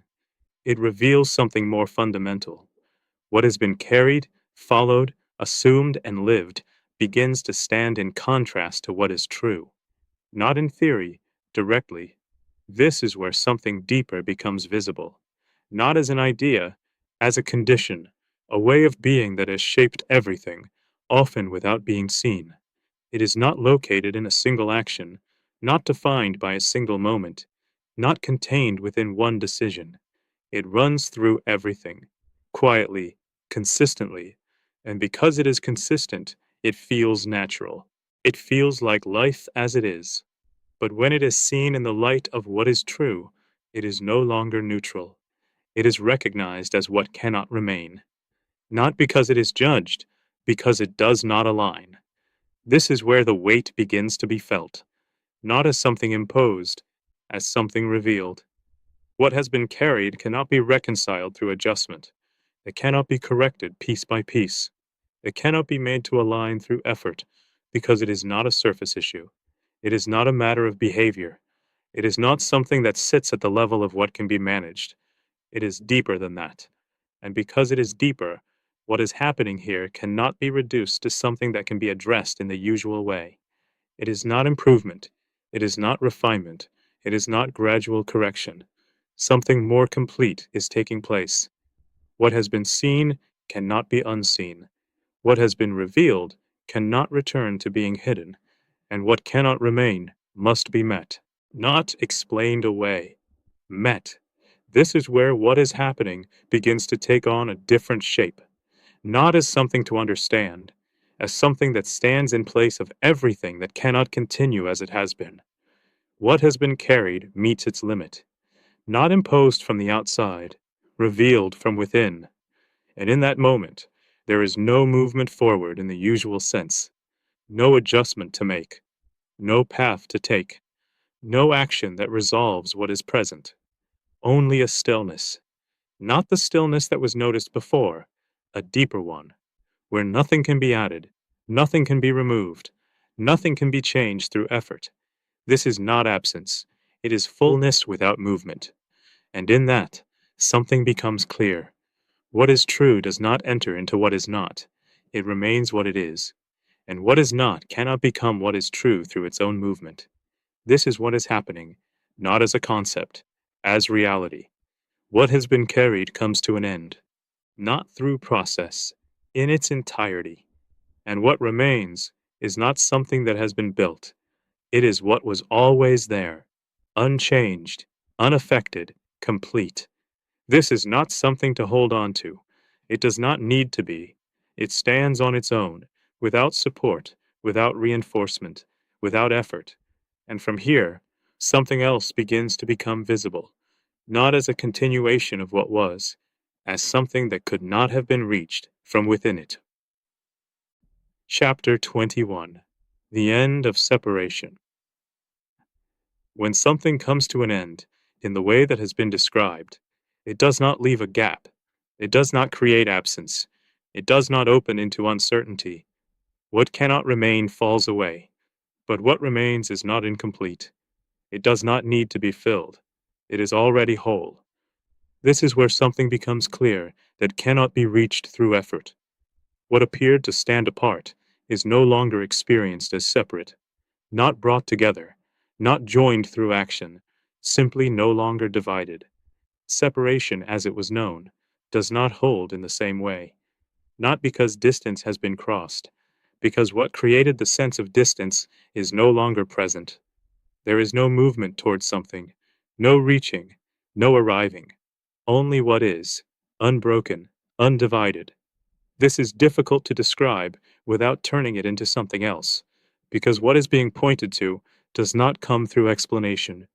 In the same way that clarity appeared without effort, in the same way that stillness was present beneath activity, in the same way that recognition did not need to be constructed. This is of the same nature, not produced, not maintained, not dependent. It does not begin. It is, and because it is, nothing needs to be added to it. Nothing needs to be secured. Nothing needs to be held in place. This is where the sense of distance no longer has a place to stand, not because it has been overcome, because it was never grounded in what is true. What was experienced as separation belonged to what has already come to an end, and what remains does not carry it forward. This is not something that changes outwardly. The same world remains. The same movement continues. The same forms appear. But what they are held within is no longer the same. There is no division between what is and what is true. There is no space where one exists apart from the other. Everything is held within what does not change, not as an idea, as what is present. This does not remove what is seen. It does not deny what is experienced. It simply does not separate it from what is already whole. And in that, something settles, not through resolution, through the absence of division. This is what remains, not something to reach, not something to return to. What has always been present, now no longer experienced as separate. Chapter 22. What Cannot Be Undone. There are things that can be reversed. Decisions can be changed. Paths can be redirected. What has been built can be altered. Even what appears settled can shift over time. Because it belongs to movement, it exists within what changes. But there are moments where something does not move in that way. Not because it is held in place, because it does not depend on what moves. It is not shaped by circumstance. It is not formed by process.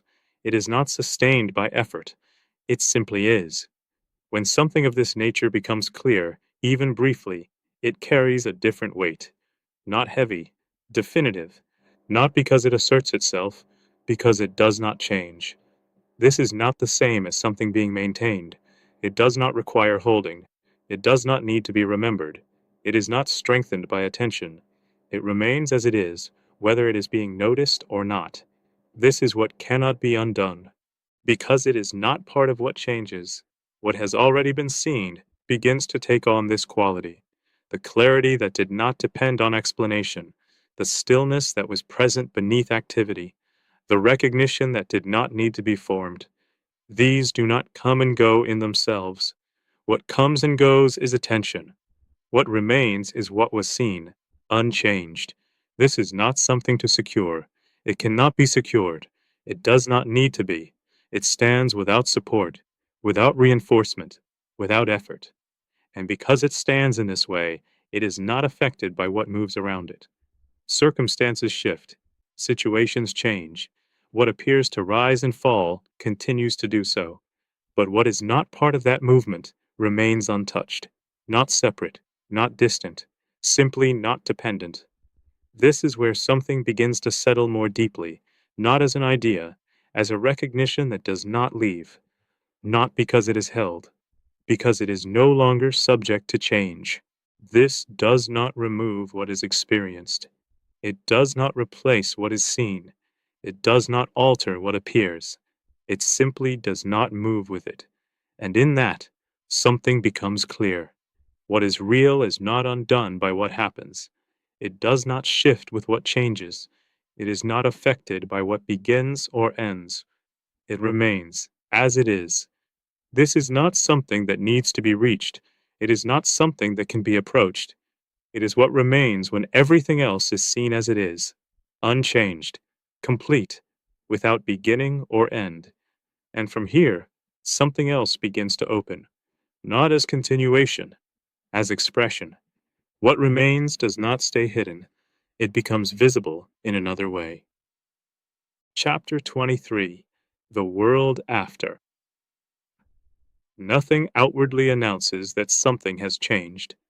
The same places remain. The same rhythms continue. The same movements unfold as they did before.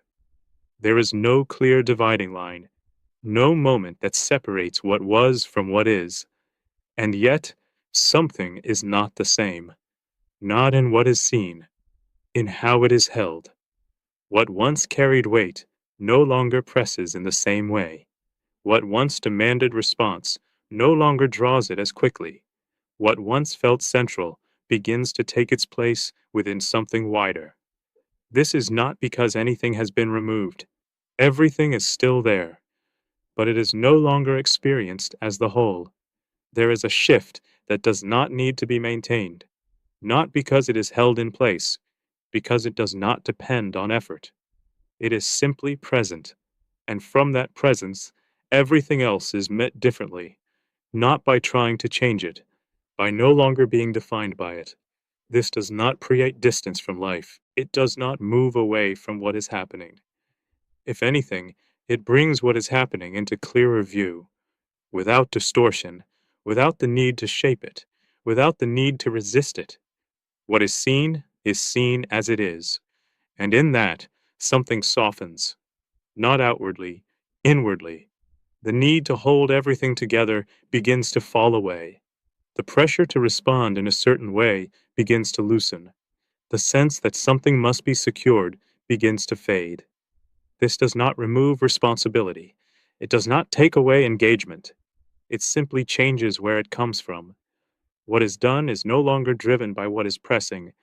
It moves from something steadier, something that does not rise and fall with circumstance.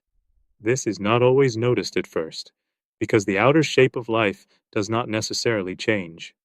The same actions may continue, the same words may be spoken, the same paths may be followed, but they no longer come from the same place. Less effort to maintain them, less need for them to produce something. They simply take place as part of what is already unfolding. This is not something that needs to be held on to. It does not need to be preserved. It does not depend on remaining in a certain state. It remains because it is not something that comes and goes. It is what is, and from there, something begins to become visible, not as a result, as an expression.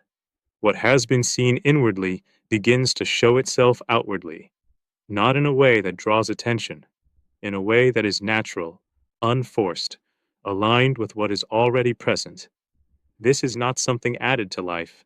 It is life, no longer being lived from what distorts it, and because of that, everything begins to take its place differently, without needing to be arranged, without needing to be made to fit. Chapter 24: A Different Kind of Life. When something is seen in the way that has been described, life does not divide into two parts. It does not become one thing in certain moments and another in the rest. It remains whole. What changes is not where life happens, it is where it is lived from. This is not always visible at first, because outwardly much can remain the same. The same responsibilities continue. The same environments remain. The same interactions unfold. Nothing needs to be replaced. Nothing needs to be rearranged. And yet, something is different, not in what is done, in how it arises. What once required effort begins to move more freely.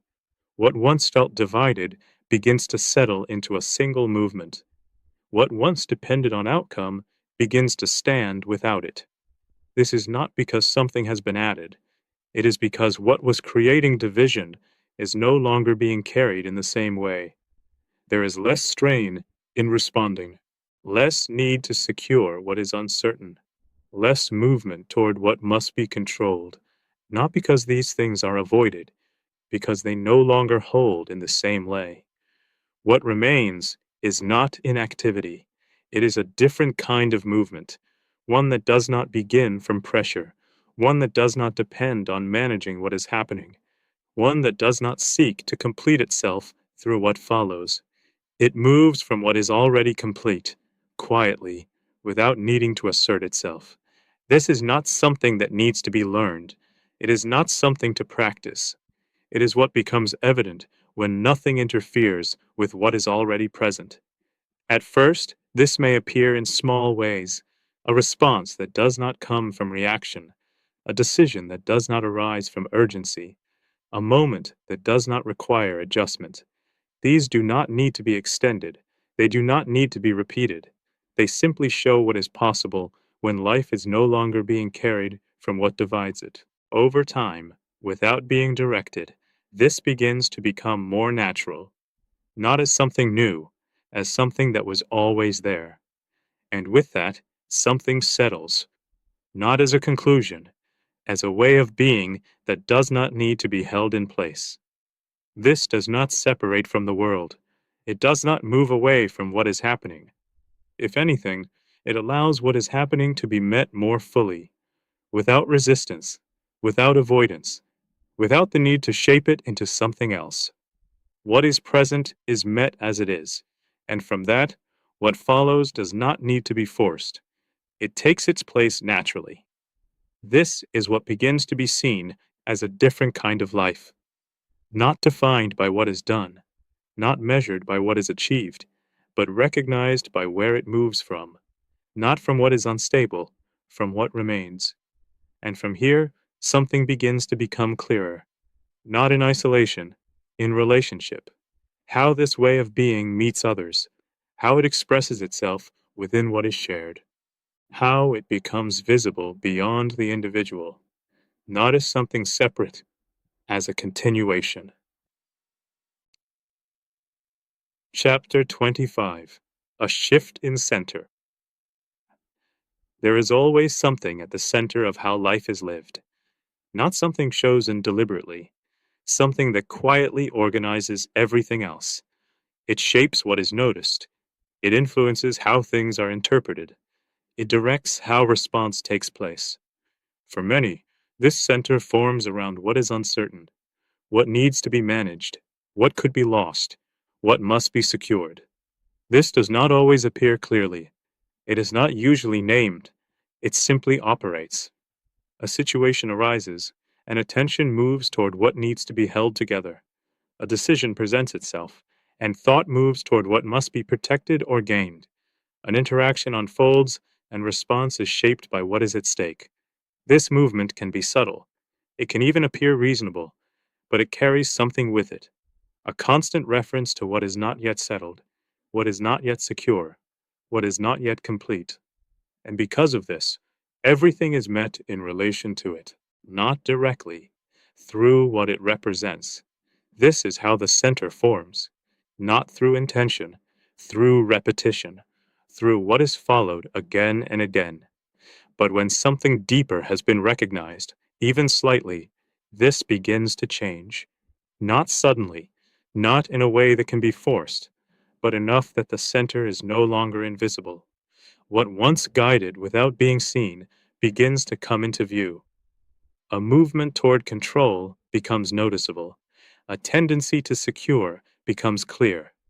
A quiet pressure to manage begins to be felt as it forms. This is not something to resist. It does not need to be pushed away.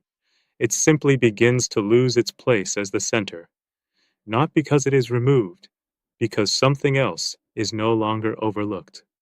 What has been seen quietly, what remains unchanged, what does not depend on what is happening. This begins to take its place, not by replacing anything, by being what it is. And as it does, something shifts. In how it is held, what once felt central begins to move outward. What once carried weight begins to loosen. What once shaped everything else begins to take its place among other things. And what was always present begins to stand without needing to be made central. This is not an action. It is not something that can be achieved. It is what becomes evident when what was previously unseen is no longer overlooked. At first, this may appear in moments, a response that does not come from pressure, a decision that is not shaped by what must be secured, a situation that is met without needing to control its outcome. These moments do not need to be held. They do not need to be repeated. They simply show what is possible when the center is no longer where it was. Over time, without being directed, this begins to stabilize, not as a new structure, as a natural alignment. What was once reactive becomes still. What was once driven becomes steady. What was once shaped by what could change becomes grounded in what does not. This is the shift in center, not something that needs to be created, something that becomes visible when what was organizing everything else is no longer followed in the same way. And from here, something else begins to unfold, not in isolation, in how what is seen begins to shape how things are perceived. Chapter 26. A Different Way of Seeing. When the center shifts, what is seen does not immediately change. The same forms remain, the same situations appear, the same movements continue, and yet they are not met in the same way. What was once taken at face value begins to open, not into complexity, into clarity. This is not a new way of thinking. It is not a different interpretation applied to what is seen.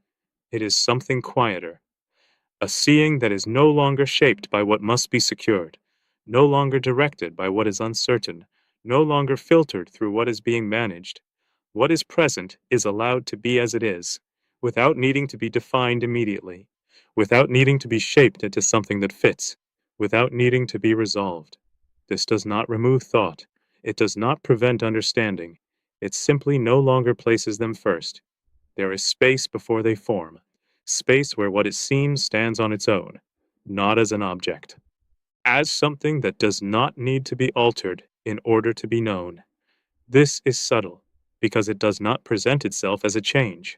It is recognized in the absence of something, less movement toward immediate conclusion, less need to fix what is being seen, less urgency to make it into something else, and in that absence, something becomes visible.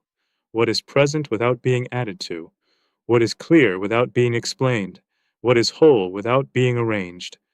This is not separate from what has already been seen. It is the same movement, now expressed in how perception takes place. What is looked at is no longer filtered in the same way, not because filters have been removed deliberately, because they are no longer followed without being seen. A thought forms, and it is noticed. An interpretation arises, and it is seen as it arises. A conclusion appears, and it is no longer taken as final. This does not create confusion.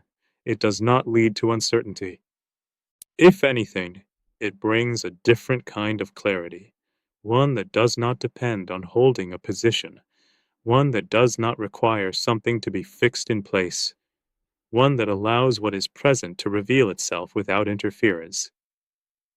This changes how everything is experienced, not outwardly, in how it is known. What once seemed complex begins to simplify.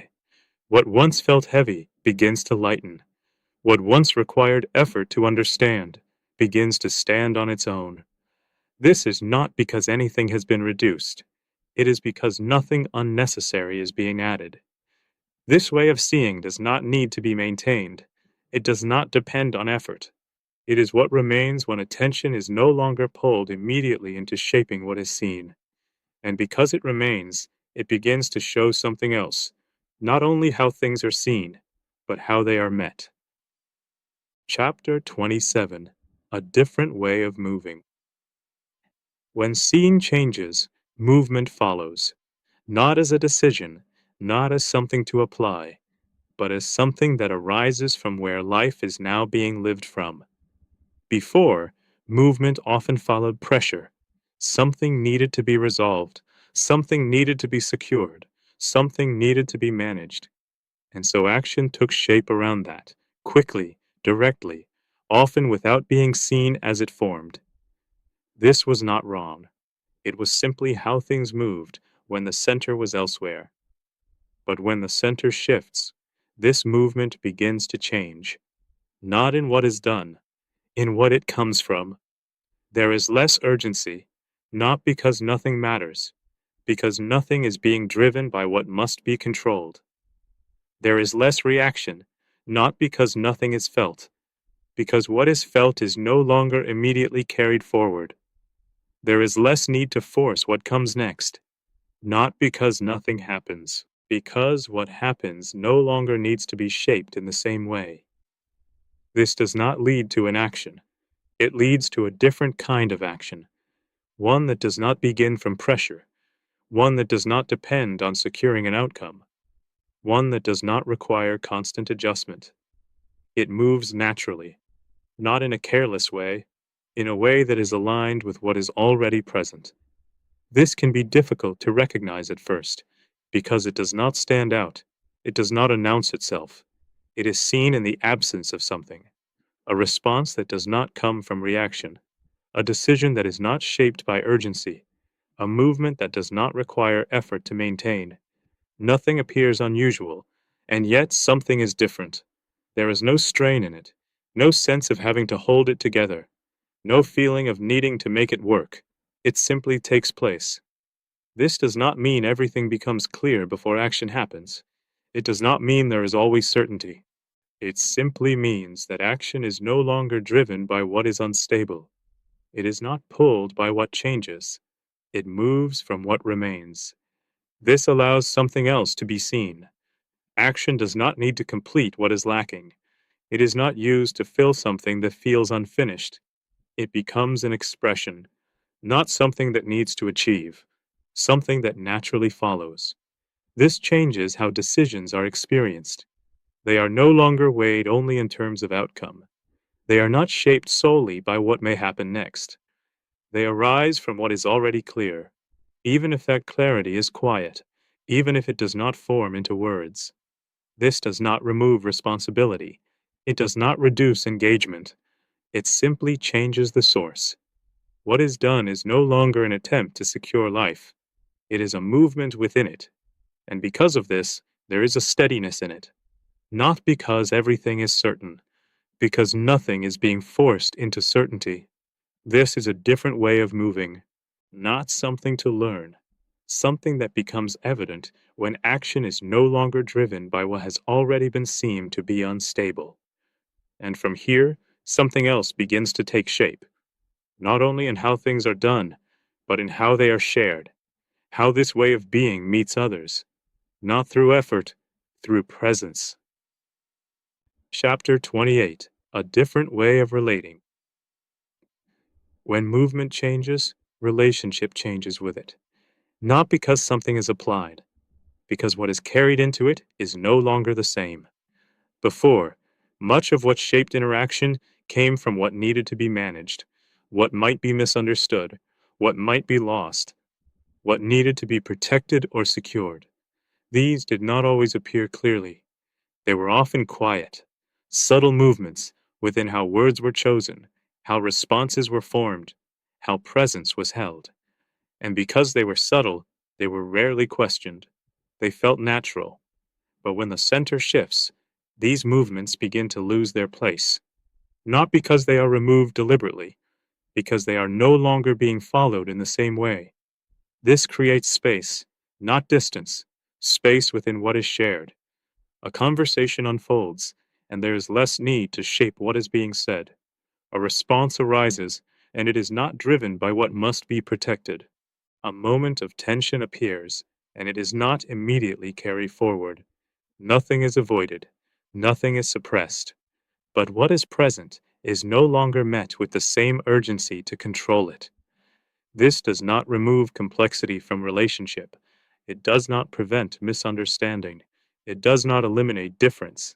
What it changes is how these are held. There is less movement to defend, less need to assert, less pressure to resolve everything immediately. Not because these things do not matter, because they are no longer approached from what must be secured. This allows something else to appear, not as something added, as something that was always possible. A listening that does not require agreement, a speaking that does not require outcome, a presence that does not depend on being received in a certain way. This is not passive, it is not disengaged. If anything, it is more direct, because nothing is being filtered through what must be protected. What is real can be expressed without being shaped into something else, and what is expressed can be heard without needing to be resisted. This does not mean everything is always clear. It does not remove the movement of relationship. It simply allows it to unfold without being constrained in the same way. Where something would once tighten, it can remain open. Where something would once escalate, it can settle. Where something would once divide, it can be held without separation. This is not something that needs to be managed. It does not depend on maintaining a certain way of responding. It is what becomes possible when nothing is being carried into the interaction that needs to be defended. Over time, this begins to stabilize, not as a technique, as a way of being. What is shared is no longer shaped primarily by reaction. It is not driven by what is uncertain. It moves from what remains. And in that, relationship takes on a different quality.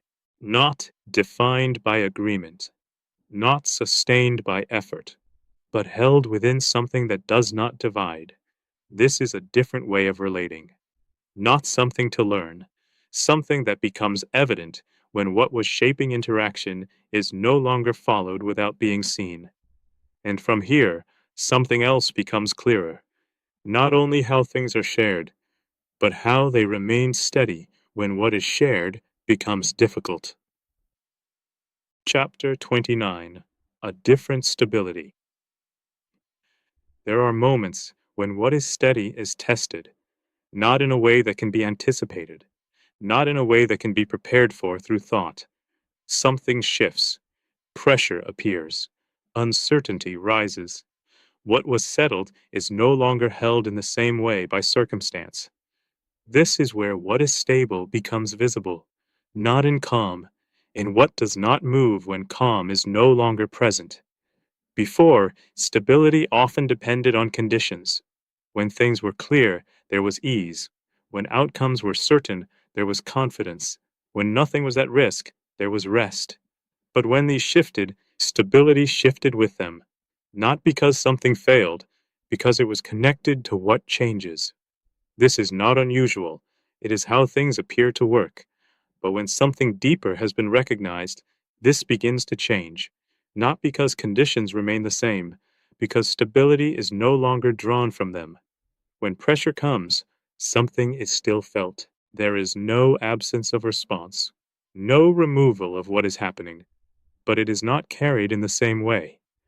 There is space within it, not created, present. What is happening is seen, but it is not taken as everything. What is felt arises, but it is not followed without being seen. What would once take over now passes through, not suppressed, not resisted, simply not held in place. This does not remove difficulty. It does not prevent challenge. It does not create distance from what is real. It simply reveals that what is real is not defined by what is happening. There is something that does not move with it, something that remains, unchanged, and from that, what is met does not need to be managed in the same way. A moment of tension does not need to be resolved immediately. A situation of uncertainty does not need to be secured at once. A sense of pressure does not need to be carried forward, not because these are ignored. Well done. This creates a different kind of stability. Not rigid, not controlled, not dependent. It is not held in place. It remains because it does not belong to what changes. This is often only recognized when something tests it, when what would normally disrupt does not take hold in the same way, when what would normally drive action no longer does, when what would normally create urgency passes without needing to be followed. This is not something that needs to be proven. It is simply seen in how what is present is met, not through effort, through what is no longer being carried. Over time, this becomes more familiar, not as something developed, as something that was always there. What changes is not the presence of stability, it is where it is recognized, not in what can be controlled, in what remains when nothing is. And from here, something else begins to take shape, not in how things are met, but in how identity is no longer formed from what changes. Chapter 30: A Different Identity. There is a way identity forms without being chosen. It gathers over time, through experience, through response, through what is repeated often enough to feel fixed. What has been done becomes part of it. What has been said becomes part of it. What has been felt and remembered begins to define it. It does not need to be constructed deliberately. It takes shape on its own.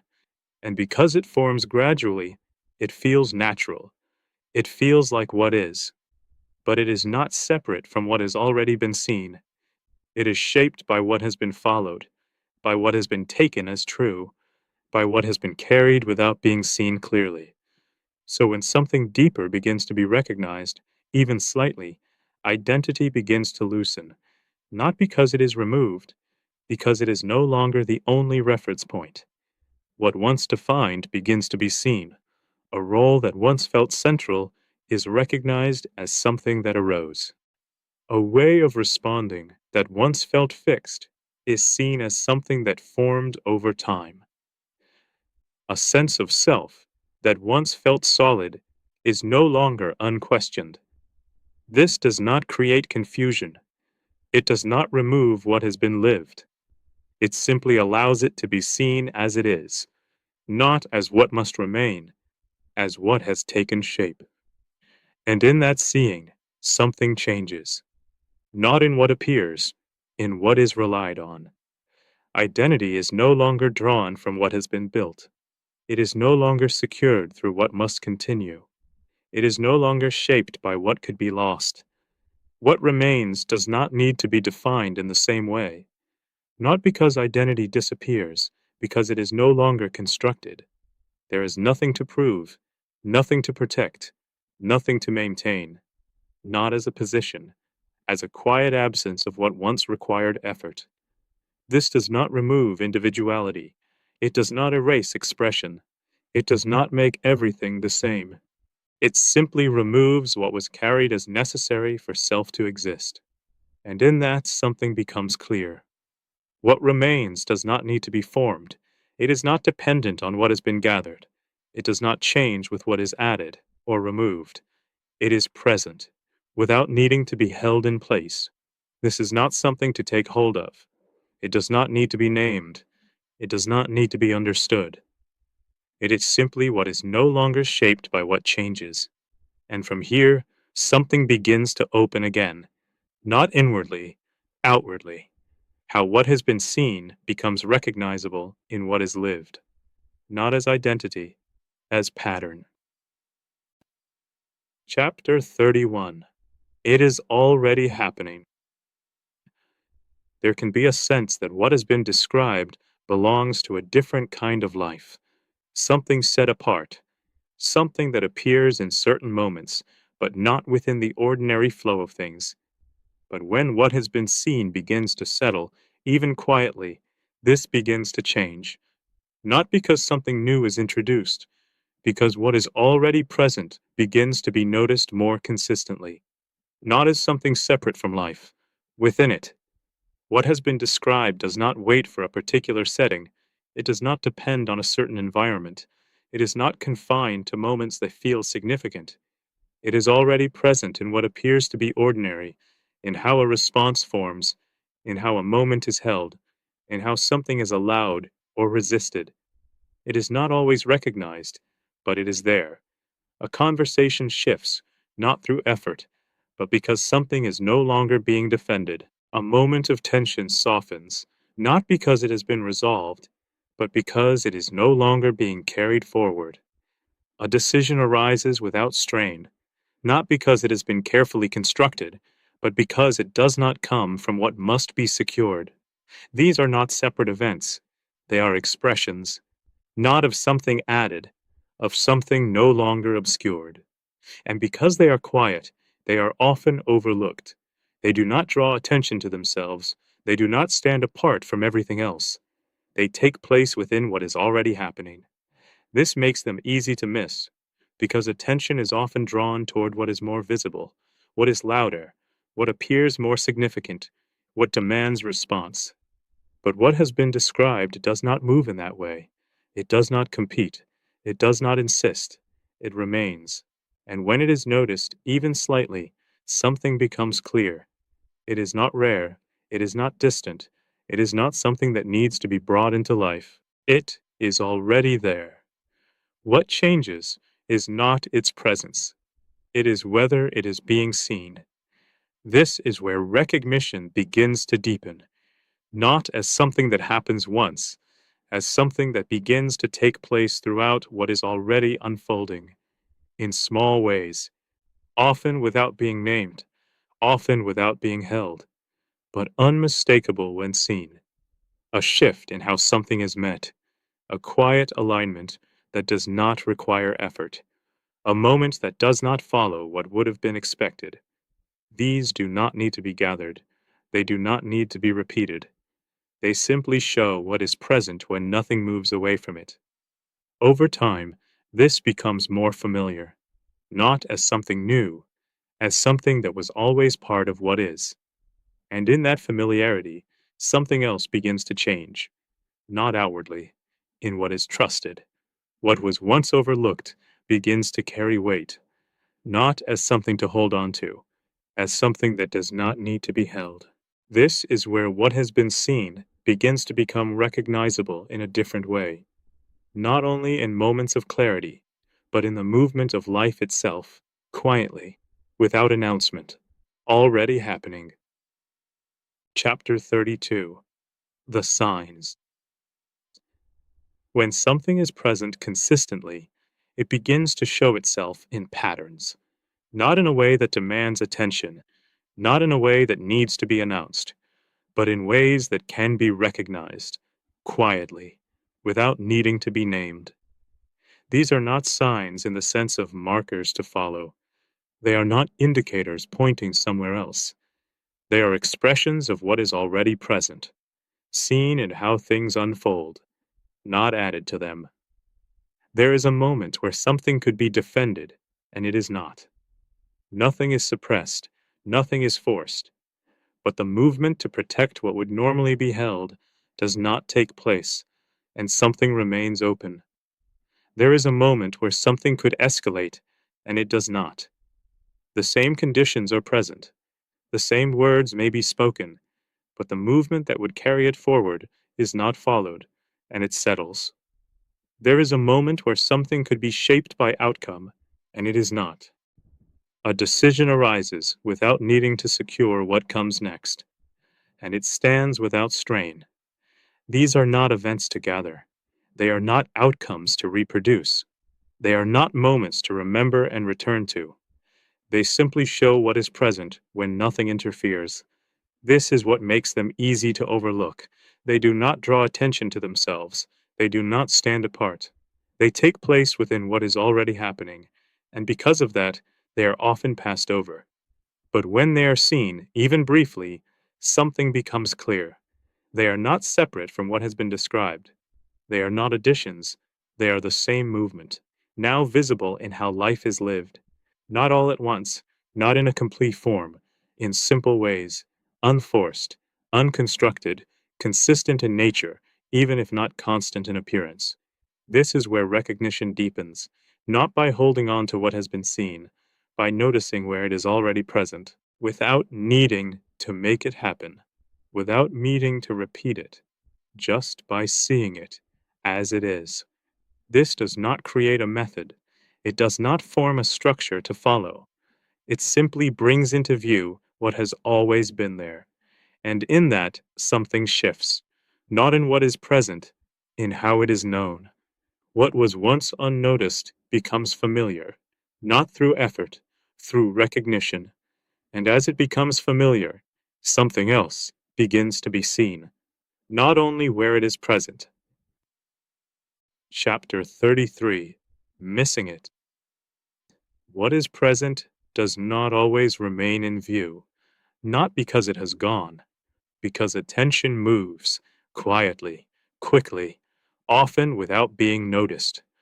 A moment settles, and something is clear. There is no tension, no need to adjust what is there. And then, almost without seeing it happen, attention shifts back to what needs to be done, back to what needs to be managed, back to what feels more immediate. Nothing has changed in what is present, but what was seen is no longer being held in the same way. This is how it is missed, not through rejection, not through opposition, through movement. A thought forms, and it is followed. A concern appears, and it is carried forward. A familiar pattern begins, and it is not noticed as it begins. This is not something deliberate. It happens easily, because what draws attention is often what feels urgent, what appears important, what demands a response, and what has been described does not move in that way. It does not demand. It does not insist. It does not compete. So when attention shifts, it remains where it is, unchanged, but no longer in view. This is not a problem. It does not mean something has been lost. It simply shows how attention moves, and how easily what is quiet is overlooked. This can happen even when something has been clearly recognized.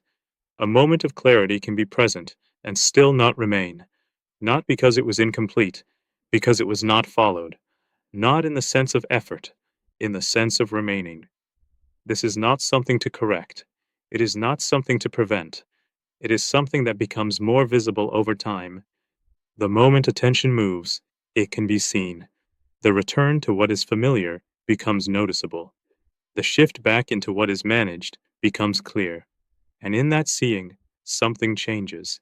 Not by holding on to what was, not by trying to bring it back, but by recognizing the movement itself. Because it does not involve doing anything differently, it involves seeing what is already happening, without needing to interfere, without needing to redirect, just seeing it as it is. This does not stop the movement, it does not fix it in place, but it brings a different kind of clarity, the sense that what was seen is not gone, it is simply not being attended to, and that changes how it is held, not as something lost, as something still present, and from there, something else becomes possible, not through effort, not through trying to remain in a certain state, but through a quiet returning, not to something distant, to what is already here. Chapter 34. Staying with it. There can be a sense that once something has been recognized, it needs to be held, to remain with it, to keep it in view, to not lose it again. This is understandable. What has been seen carries a kind of clarity that does not feel like something to move away from. But what has been recognized does not remain through effort. It does not stay because it is held. It does not deepen because it is returned to deliberately. And it does not disappear when it is not. It remains as it is. What changes is not what is present. It is how attention moves in relation to it. The movement of attention has already been seen. How it shifts, how it returns to what is familiar, how what is quiet is overlooked. This does not need to be stopped. It does not need to be corrected. It simply becomes clearer. And in that clarity, something begins to settle, not as an attempt to stay, not as a way of holding something in place, but as a quiet absence of movement away. This is not something that can be done. It is not something that can be maintained. It is what becomes evident when nothing is being carried forward unnecessarily, when thought arises and is seen without being followed immediately, when attention shifts and is noticed without needing to bring it back, when what is present is not replaced by what comes next. This does not create a fixed state. It does not establish something that remains the same. It simply allows what is already present to remain in view when nothing is moving away from it. There is no effort in this, no method, no structure to follow. It is not something to achieve. It is what is left when the movement to secure, hold, or return begins to fall away. At first, this may appear as moments, a quiet sense that nothing needs to be done, a recognition that does not need to be continued, a stillness that is not interrupted. These moments may pass, not because they are incomplete, but because movement continues. This is not a problem, because what has been recognized does not depend on those moments. It is not contained within them. It is present whether they are noticed or not. And as this becomes clearer, something changes. Not in what is done, in what is no longer needed. There is less effort to remain in a certain way, less concern about losing what was seen, less movement to recreate what was recognized. What remains is simpler, not held, not maintained, just present. This is what it means to stay, not in the sense of holding on to something, in the absence of moving away. And from here, something begins to open again, not inwardly, outwardly, not in what is recognized, in how what has been recognized continues to move, quietly, through what is lived. Chapter 35 The Kingdom That Grows. What has been recognized does not remain contained, not because it is extended, not because it is carried outward deliberately, because it is not separate. It does not belong to the individual. It is not something that can be held within a single life. It is what is already present. And because it is present, it moves, not in a way that can be traced, not in a way that can be directed, but in a way that becomes evident over time, quietly, without needing to be seen. This has already been shown. In the seed, in the leaven, what begins without visibility does not remain hidden, not because it pushes outward, because it unfolds, naturally, from within. This movement does not require effort. It does not depend on intention. It is not strengthened by being carried forward. It is simply what it is, and in being what it is, it continues. Where something is met without defense, something changes. Where something is allowed without being forced, something opens. Where something is seen without being shaped, something settles. These are not isolated. They do not remain where they begin. They continue, not through repetition, through presence. What is lived in one place begins to appear in another, not because it has been transferred, because it is not bound. It is not limited to where it was first recognized. It is not contained by where it was first seen. This is what it means for it to grow, not in size, not in number, in presence, more visible, more familiar, more evident in what is already unfolding. This does not happen in a way that draws attention. It does not create distinction. It does not set itself apart. It remains quiet, but it does not remain unseen, not because it demands to be seen, because what it is begins to stand out, not against something, within it. This is not something to advance. It does not rely on being made known. It simply continues. Where nothing interferes, it remains clear. Where nothing resists, it remains open. Where nothing obscures, it remains visible.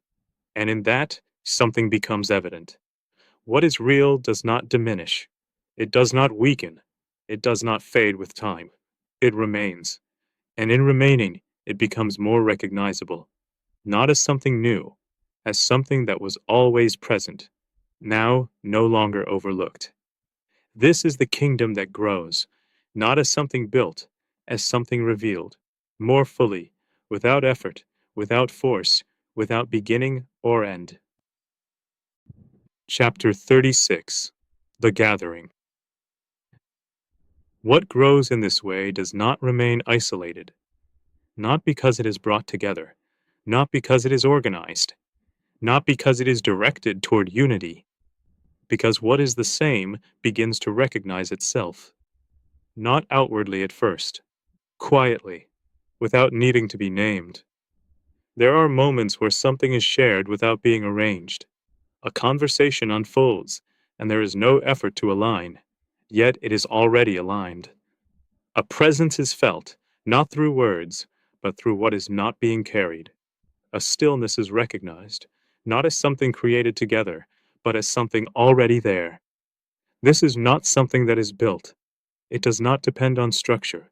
It does not require agreement. It is not formed through intention. It becomes evident when what is present is no longer obscured. And when it is evident, it does not need to be established. It is already there. This is what begins to be seen as a gathering, not of people brought into something, of what is already shared becoming visible. There is no need to define it, no need to secure it, no need to hold it together, because it is not held by what is done. It remains through what is. This changes how connection is experienced. It is no longer based on agreement. It is no longer sustained by effort. It is no longer dependent on maintaining a certain form. It is recognized in what is not divided, in what does not need to be defended, in what does not move away from what is already whole. This does not create separation from others. It does not form a boundary. If anything, it removes what created them. What once required alignment through effort now rests in something that does not need to be aligned. What once depended on shared understanding now stands without needing it. What once required continuity now remains without needing to be maintained. It does not remove difference. It simply reveals what is not affected by it, and in that something becomes clear. What is gathered is not what is seen. It is what remains, what has always been present, now no longer experienced as separate. This does not need to be expanded. It does not need to be strengthened. It does not depend on increasing. It is already complete. What changes is how it is recognized, and as it is recognized, it becomes more evident, not in form, in presence. And from here, something else becomes clear, not in how it gathers, in what it moves toward. Chapter 37. What is coming? There is often a movement to look ahead, to understand what will unfold, to anticipate what is next, to place what has been seen within a future that can be described. This is natural, because what has been recognized does not feel incomplete, but it does not present itself in a finished way within what is seen. So there is a tendency to extend it forward, to imagine what it becomes, to define where it leads. But what has been revealed does not move in that way. It does not depend on being projected. It does not require a future to be made clear in order to remain what it is.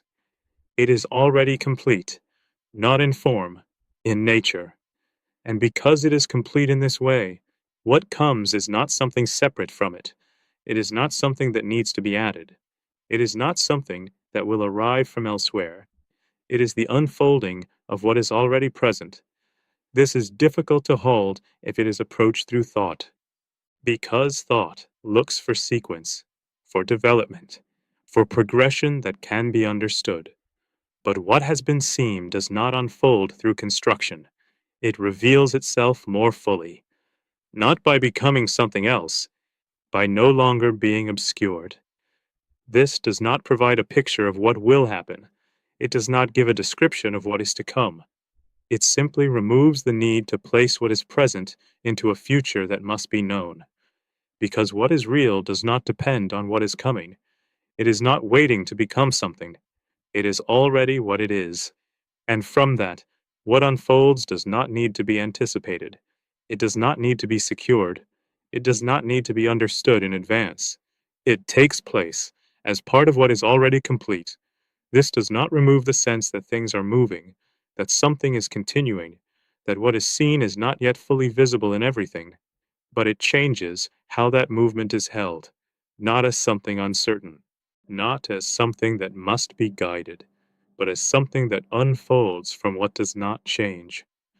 This removes a kind of pressure, the need to know what comes next, the need to define where things are going, the need to place what has been seen into something that can be explained.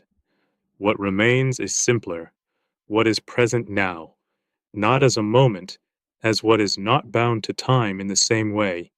And from there, what comes does not need to be separated from what is. It is not something added. It is not something different. It is the same, more clearly seen, more fully revealed, without needing to be imagined.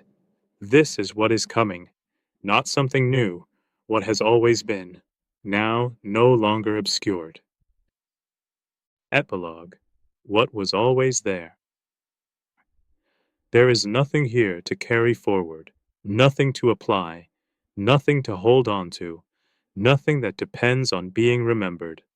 What has been seen does not need to be taken anywhere. It does not move with effort. It does not remain through intention. It is not something that was introduced. It has always been present.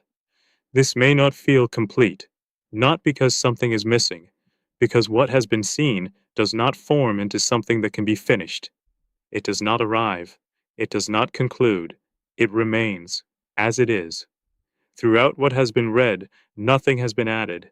Nothing has been constructed.